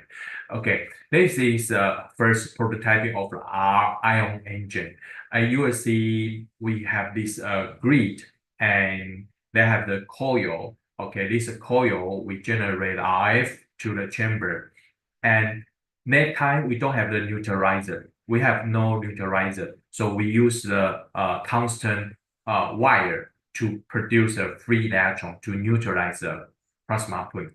Okay, and that looks so acceptable. I mean for his performance. So we submit the paper. Okay, his master thesis we submit the paper, but we got a reject immediately. Okay, why? Because the reviewer told us this ion engine in general, they only have 3 to 5 turns in the coil, but we have 7 turns. So he said, no, it's not ion engine. Okay, so I told to the follower, she is a girl, she would like to take care of this research. So I told to this girl, you have to design a real ion structure. Okay, so she start a lot of the paper and find out why, because she tried to reduce the coil first, and it failed. It failed to ignite. Okay, so she read a lot of literature, and we find out, okay, they have the 2 mode, E mode and H mode. E mode and H mode is regarding to the RF power. Okay, so we should turn to the HMO. The HMO has more condensed plasma. Okay, and the other one is we should also figure out they have the impedance issue. Okay, because the RF will propagate through this wire, this antenna, but you have the some connection part. The connection part has the different impedance. So if you have the different impedance in the connector, the RF will be reflected. Okay, when you propagate through this wire, they will be reflected by the connector. So that's why most of RF power will be reflected to the power source, not inject to the main chamber. So that means we need the impedance matching box. Okay, now we find out there's something we didn't math. So they should use a 1 turn to the 6 turn and find out his impedance, inductance. Okay, and eventually we find out our system have the 50 ohm omega, okay, in the impedance. And that's why it's a literature say the size of this grid also important, pretty essential, because we try to keep the electron in the main chamber, right? I told you we have to keep the iron particle like here, the electron inside the chamber. We don't allow the electron go outside. Okay, so how to keep this? We should use the right dimension of the hole. If the dimension of hole is less than the sheath length, then they will generate the sheath thickness on the grid, just like the boundary layer. Okay, so the electron, because the electron is easy to run to because here we give the positive voltage, so electron is easy to move close to grid. So with this way, they will congregate a lot of electron on the surface. So that way, the electron cannot approach to the grid anymore because they will expel to each other. But the iron can pass through. Okay, but if the hole dimension is larger than the thickness, then the thickness of sheath, then the sheath will cover through the hole. So that will make like a tunnel. So all the ions and free electron will passing through this hole. So if the dimension of this grid is too large, then you cannot keep the iron inside the chamber. Okay, so that's why we learn from the literature. So we redesign our grid, and we also find the optimal size of the grid. So yeah, there's a goal, the video of the goal. So should use the 2 turns, 3 turns, and use appropriate grid, then we have the successful iron structure, and it's pretty good. And then we need a ionizer. We need an ionizer because the previous one I told you we use the wire to neutralize it. So then we need a neutralizer. The neutralizer was designed by the Harry. Okay, Harry, he's an Indonesian student, and now he's a PhD student, and that is his design. It's a pretty small, okay, and okay, then you see it's a growth discharge hollow catheter. This is a movie, so you see it's pretty stable, Okay, then we that is so we have the neutralizer. So then we can neutralize the ion particle. Okay, that is Harry designed one of these neutralizer, and this is the other master student. He's going to start a PhD program next year. And he also designed the other neutralizer we call a heaterless hollow catheter. Okay, and this is also the video. It's a running. Okay, you see a running bar, but even it's a pretty stationary. You can see the shadow moving here. Okay, so it's not a picture, it's a video. So it's running pretty stationary. Okay, that way we use the heaterless because this emitter, you have to heat up, then they will generate some electron. Okay, that this the material of the emitter we call Lanthanum hazoborite. Okay, so then when we try, in general, you will use the heating coil to heat up this emitter, but in the space, sometime or somehow your heating coil is broken, then your neutralizer is failed. So it's not good. So in general, we prefer to design a heaterless one. Heaterless one, in the first stage, we generate a plasma and choke inside of the chamber. And this plasma will heat up this emitter, and this emitter will generate some free electron. Okay, so we have the success for main structure, we have the success for organizer. So this is my master student. He combined together. So this combined together also have the other charge. Sometimes because we separately develop the main structure and neutralizer, but sometimes they cannot match. So we should find the to try to couple or match these two systems together. And this is a video. It is how it look like, the prototyping. They're also the first indigenous or lab-made ion engine in Taiwan. Okay, and this is, you see this neutralizer and this main structure, and this is running 2 hours. Okay, this is a timer. Okay, you can see this is for 2 hours video, and we already run 100 hours. And this is thrust. The thrust is pretty stable. It still keep the 6 million Newton over 6.05. Okay, so it's pretty stable. Okay, but we find they have some bombardment or grid issue on the grid. Okay, so we are also working on the material issue, and they have some product. They have some commercial product, and I will skip this because of time issue. Okay, so that is also pretty expensive, as I told you. That one of each. This is the largest one. They will be more expensive. Okay, okay. We jump to the Hall effect thruster. Okay, Hall effect thruster. That's the other concept of a continuous electric propulsion. You see, this is the anode.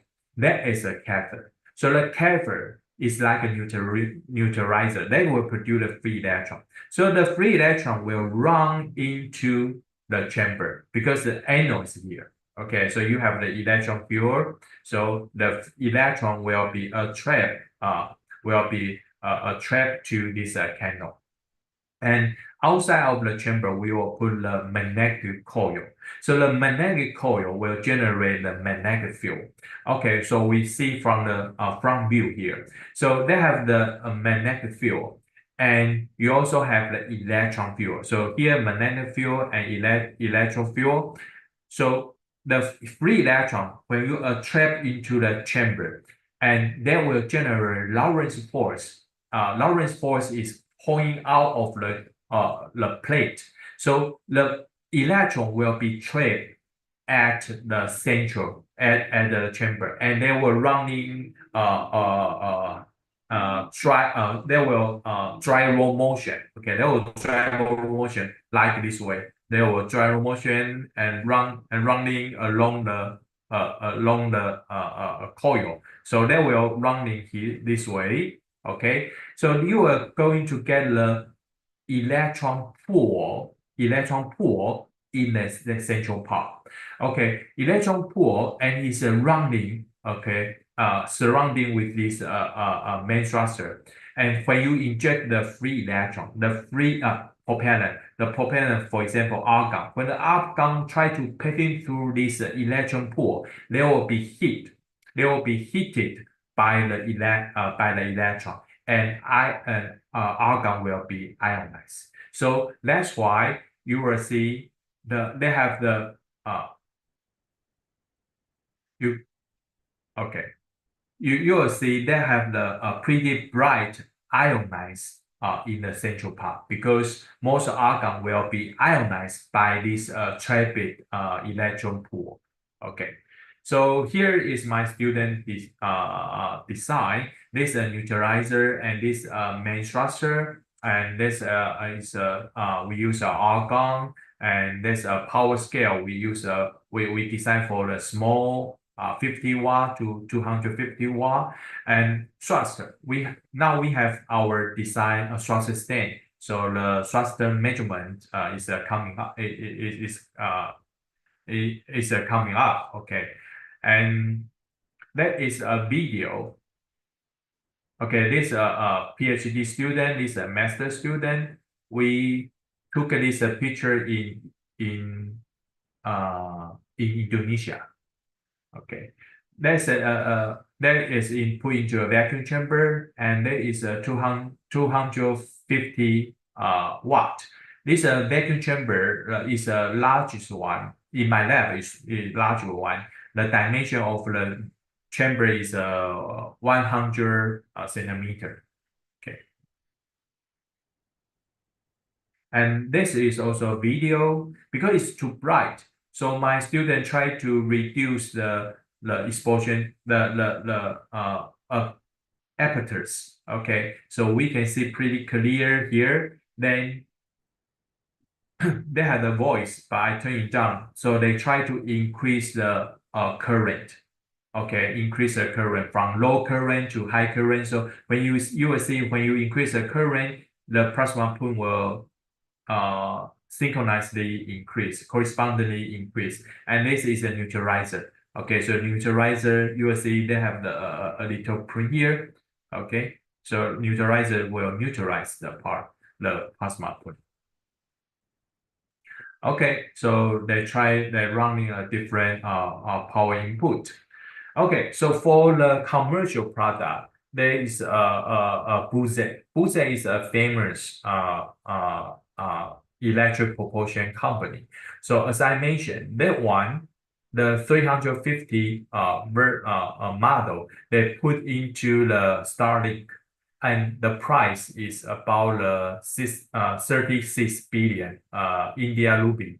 Okay, so it's a pretty expensive. Okay, and the other one is Ariana. I would like to introduce their company, because this company was formed by the student, Singapore student. They also there was a student. They are kind of facing about the whole infrastructure. So they have their research project. After the research project, they established a company. But amazing thing is all the thing they can put into the 4 unit qubit satellite. Okay, for previous one, they need a power unit. Okay, the power unit is sometimes pretty heavy, pretty bulky and large. Okay, but that one, they can miniaturize everything and put into the 4 unit. It's amazing, but they will sacrifice for performance. For example, they produce 100 watt, but they only can produce 3 millinewton. Okay, I can give you my students. My student here, we can run for example 200 watt and 75 watt. We already can produce the 9 millinewton. So that means we kind of triple up of this the structure. Okay, but the charming thing is they can miniaturize everything and put into the qubit satellite.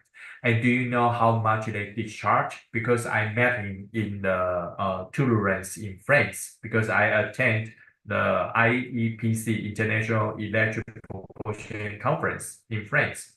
I met the CEO of this Ariana. He looked like a student because his age is only probably less than 30. Okay, 30, probably 28, 28 or 27, pretty young. And he told me, if I'm interested, then he going to give, I asked the price. He said 6 million NT dollars, 6 million NT dollars. But I said, okay, I'm a professor. I also doing this, and he know my names, and so he said, oh, okay, I can reduce the price, but I'm not so interested to purchase the product, but I'm more interested to cooperate with them. Okay, so that's all my presentation. That's all my student. That's a Professor Huang. We cooperate with him because he's doing material science. We usually test, and that's all my. He's a Harry. He's from Indonesia.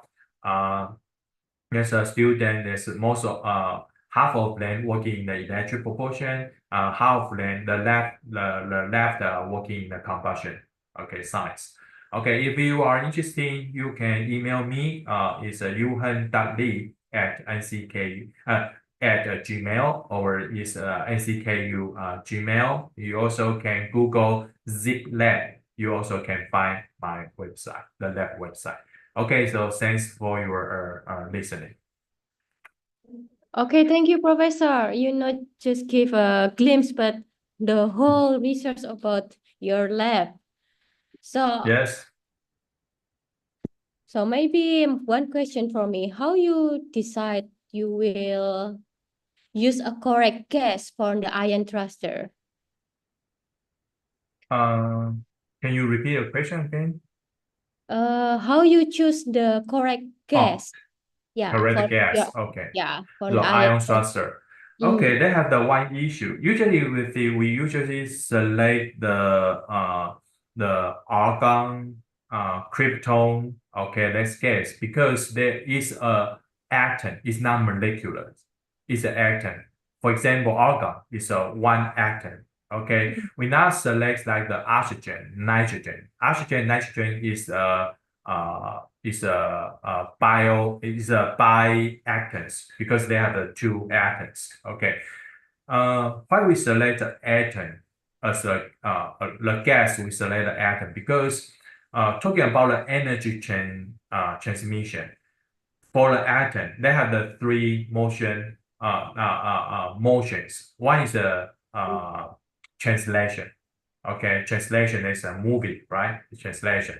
The other one is rotation, and third one is vibration. If we use the two atoms, okay, they're not just the translation; they also have the vibration. Okay, but the vibration, you going to waste the energy into the vibration. The vibration is the internal energy.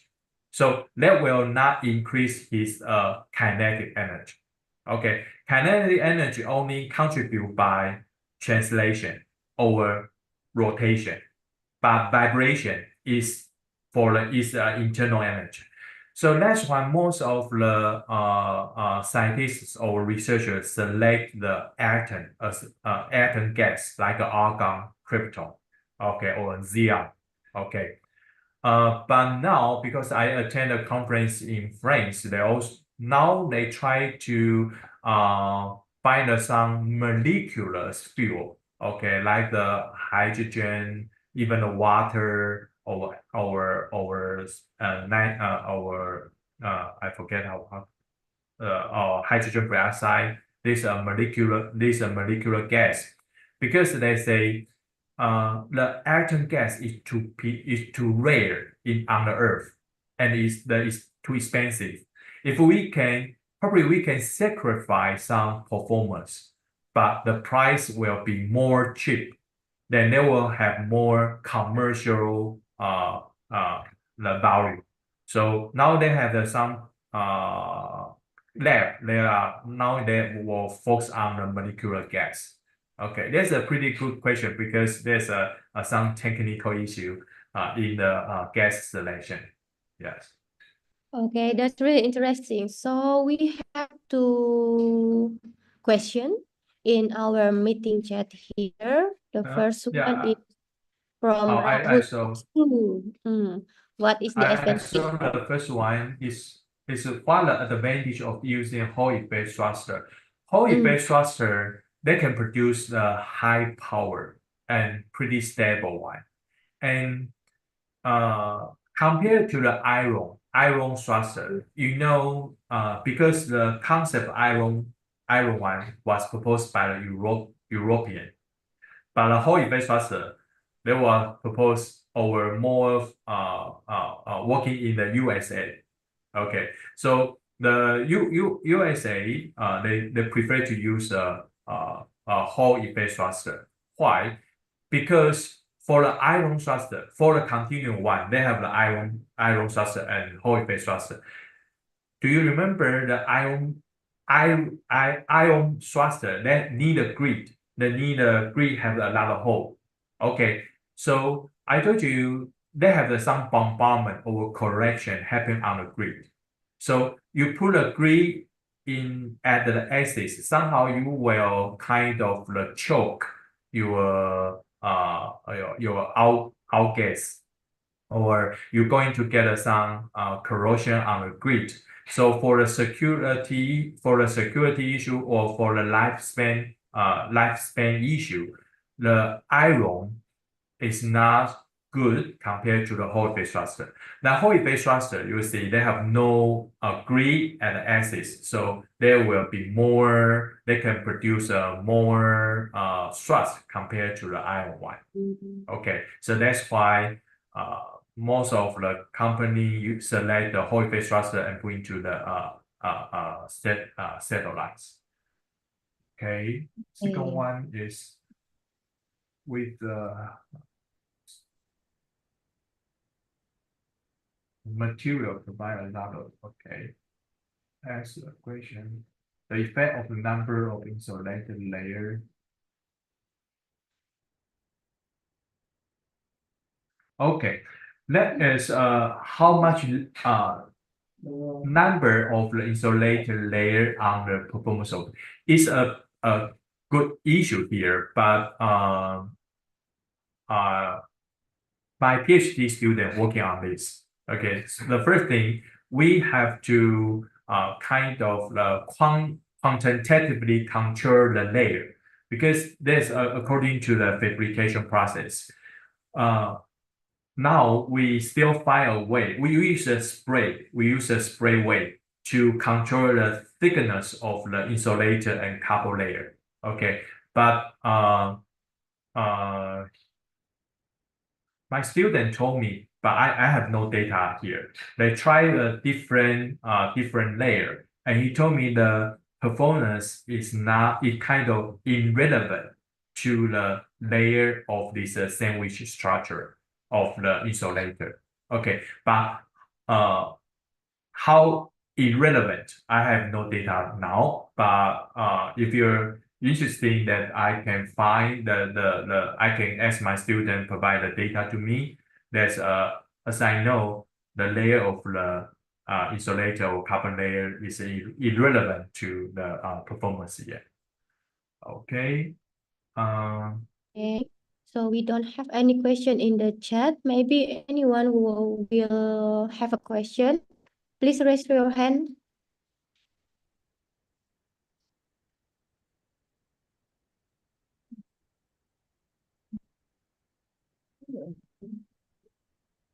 So anyone?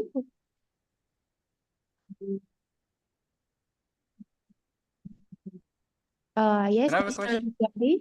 Yes, he is one of our lecturer in here. Okay. Hello.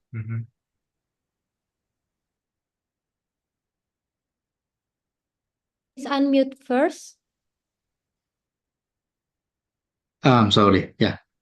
Okay. Good afternoon, Professor Lee and Miss Anna. Hello. Thank you for the time.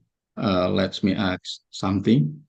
I really interested in your research about the plasma jet engine.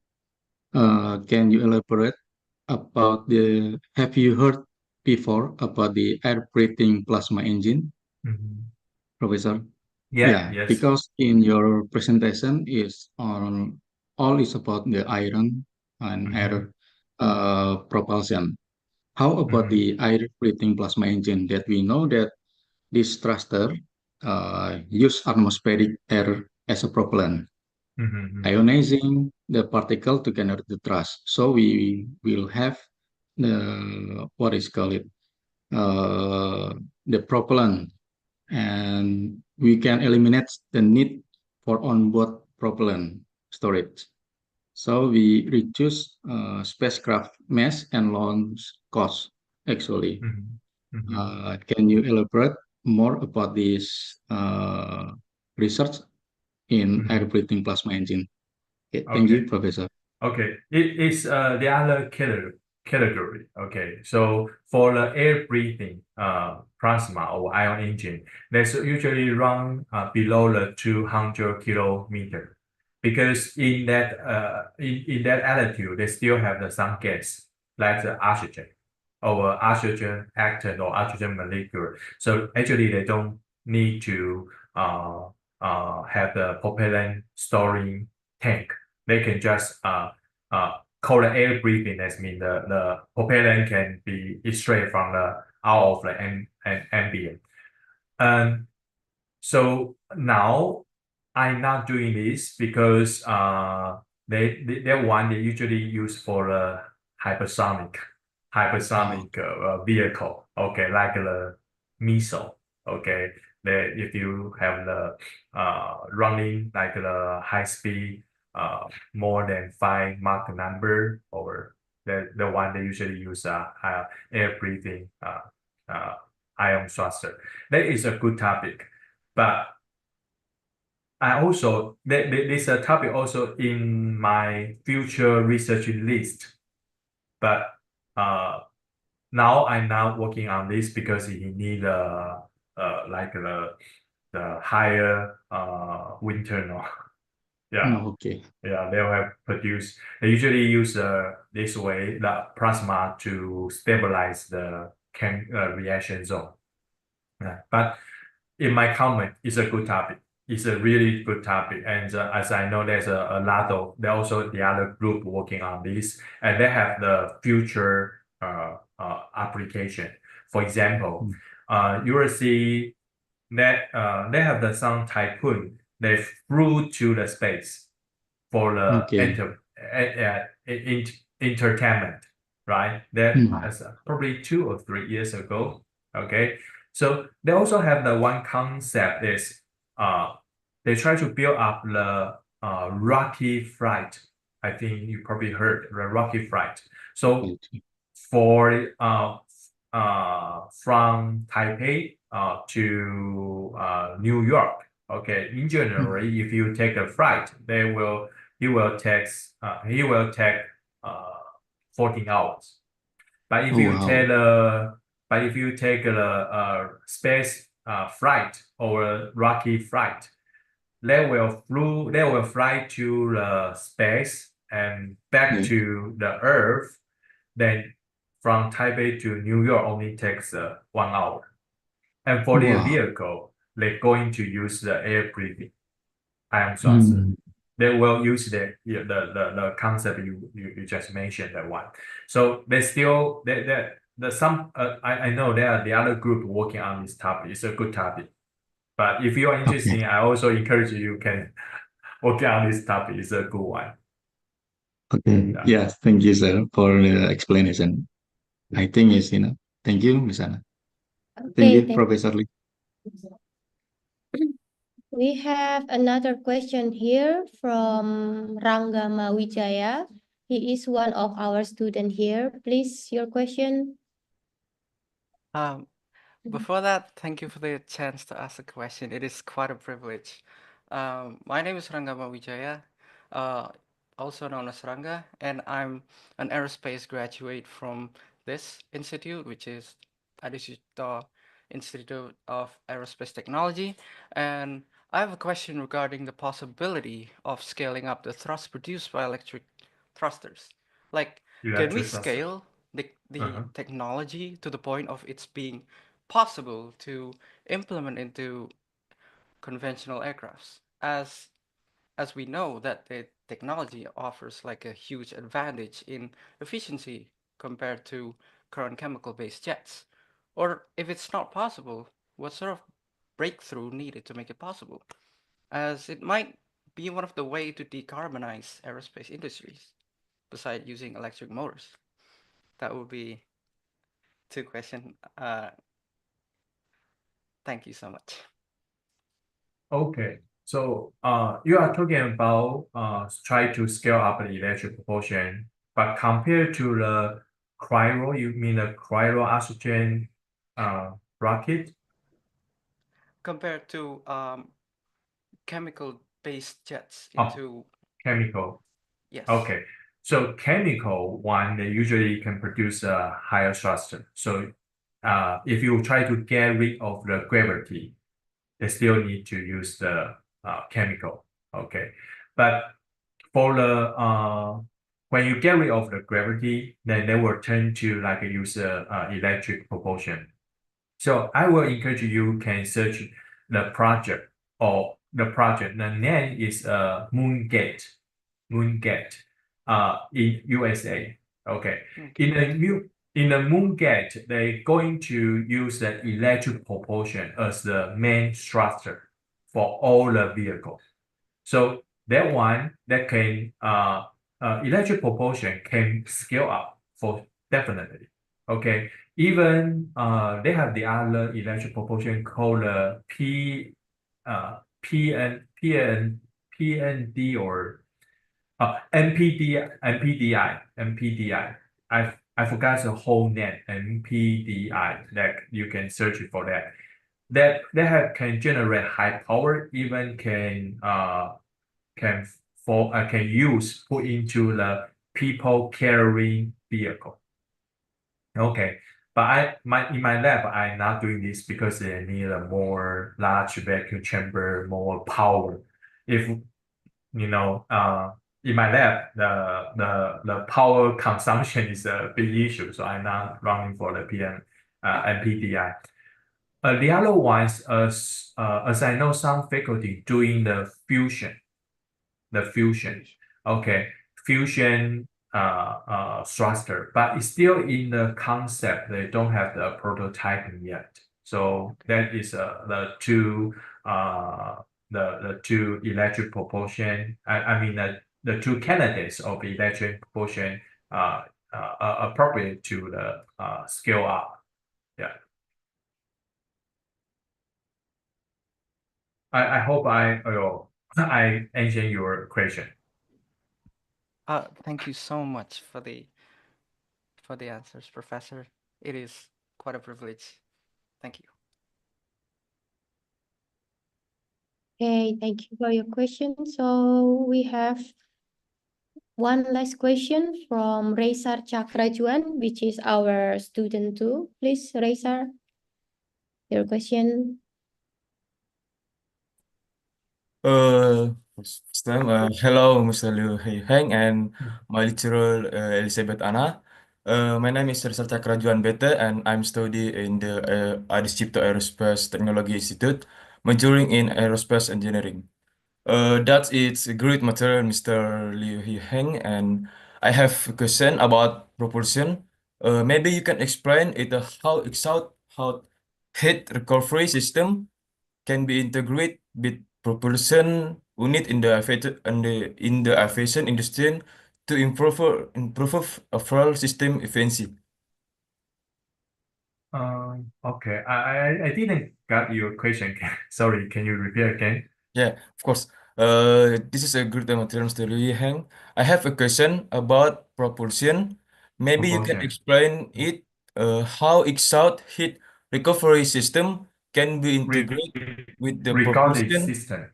Yeah, recovery system can be integrated with propulsion unit in the aviation industry to improve overall system efficiency. Thank you. Oh, I'm sorry. Can you tap your question on the chat window? I didn't get it. Sorry. Yeah. Maybe what Resar mean if we use like the ion thruster in the domestic aviation flight, is it possible and is it Aviation. effective? Yeah. Yeah. Okay. Civil aviation. That's mean. Well, okay, there will be the for the ion thruster, I think it's impossible. But for the air breathing ion thruster, there could be. But the flight altitude is one issue. Even you can see the plasma in the ambient gas. I also can encourage you guys to Google this ion plasma thruster. Ion plasma thruster.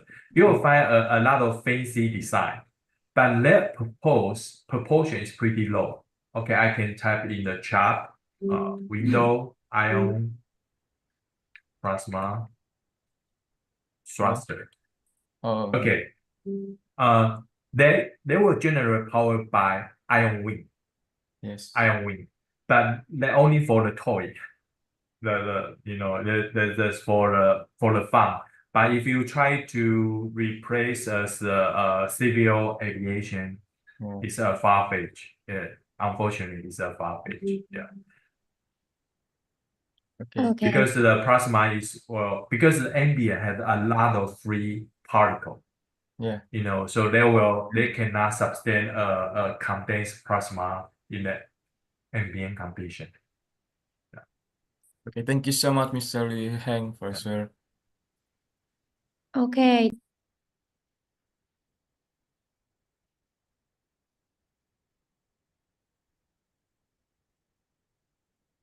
Okay, thank you, Professor Lee, for the whole presentation. It's really insightful.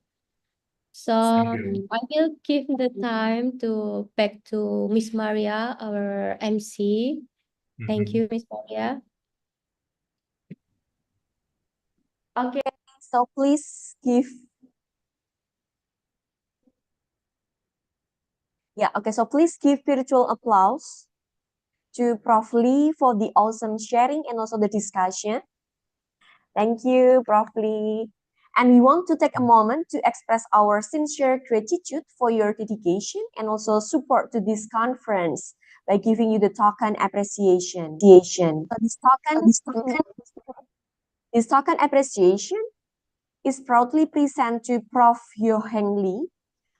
He is a professor at Aeronautics and Astronautics Department in National Cheng Kung University, Taiwan, for participation as a keynote speaker on the first international conference of Adi Sucipto on Aerospace Electrical Engineering and Informatics and Adi Sucipto Aerospace Science and Engineering International Conference, 11 December 2024. Thank you. For the participants, don't forget to fill in your attendance on the link shared on the screen. I think that one of the committee will share the link for the attendance to the screen, or you can get the link in the chat box.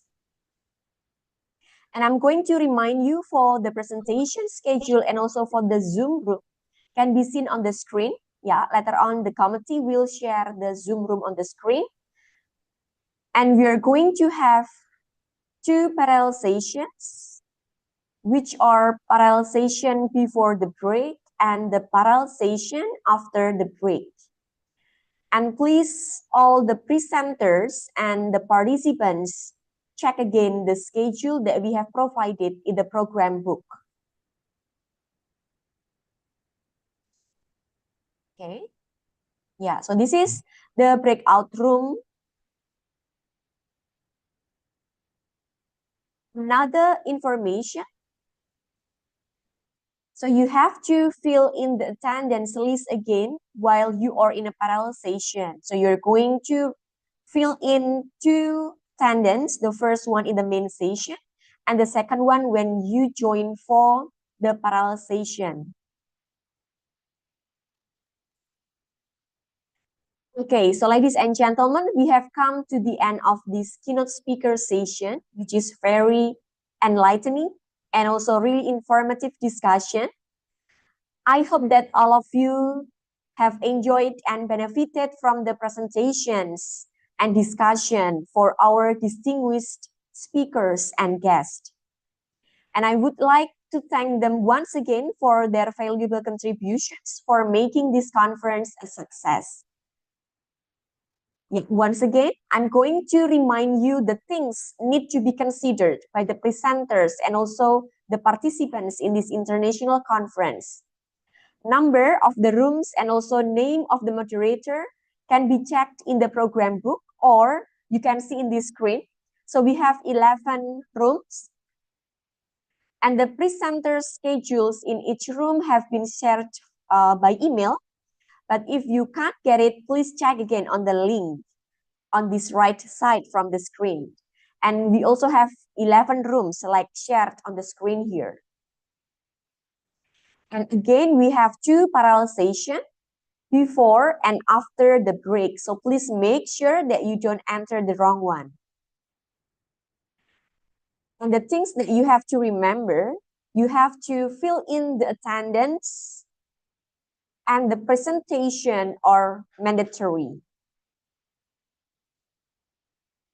And for the participations, the parallel session will not be shared in the YouTube live streaming.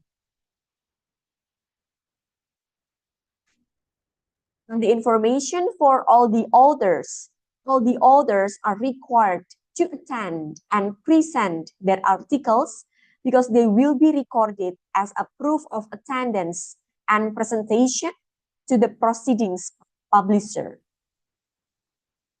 And regarding to the certificate, all the certificate will be shared in your email address.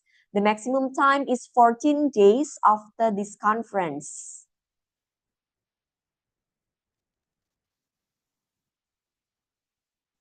Okay, I am Maria as the Master of Ceremony in this international conference. I do really apologize if there are any mistake in words and also some of the mispronunciation of the names.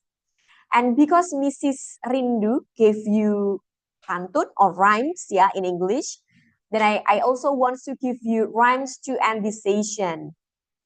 Thank you all for your participation. Conference shined with your dedication. Forgive any flaw, any imperfection. See you in Yogyakarta, Indonesia for the next occasion. Okay, good day everyone and have an insightful discussing in the parallel session. Thank you. Thank you, Prof. Lee and also Dr. Ace. Thank you all the audience and all the presenters.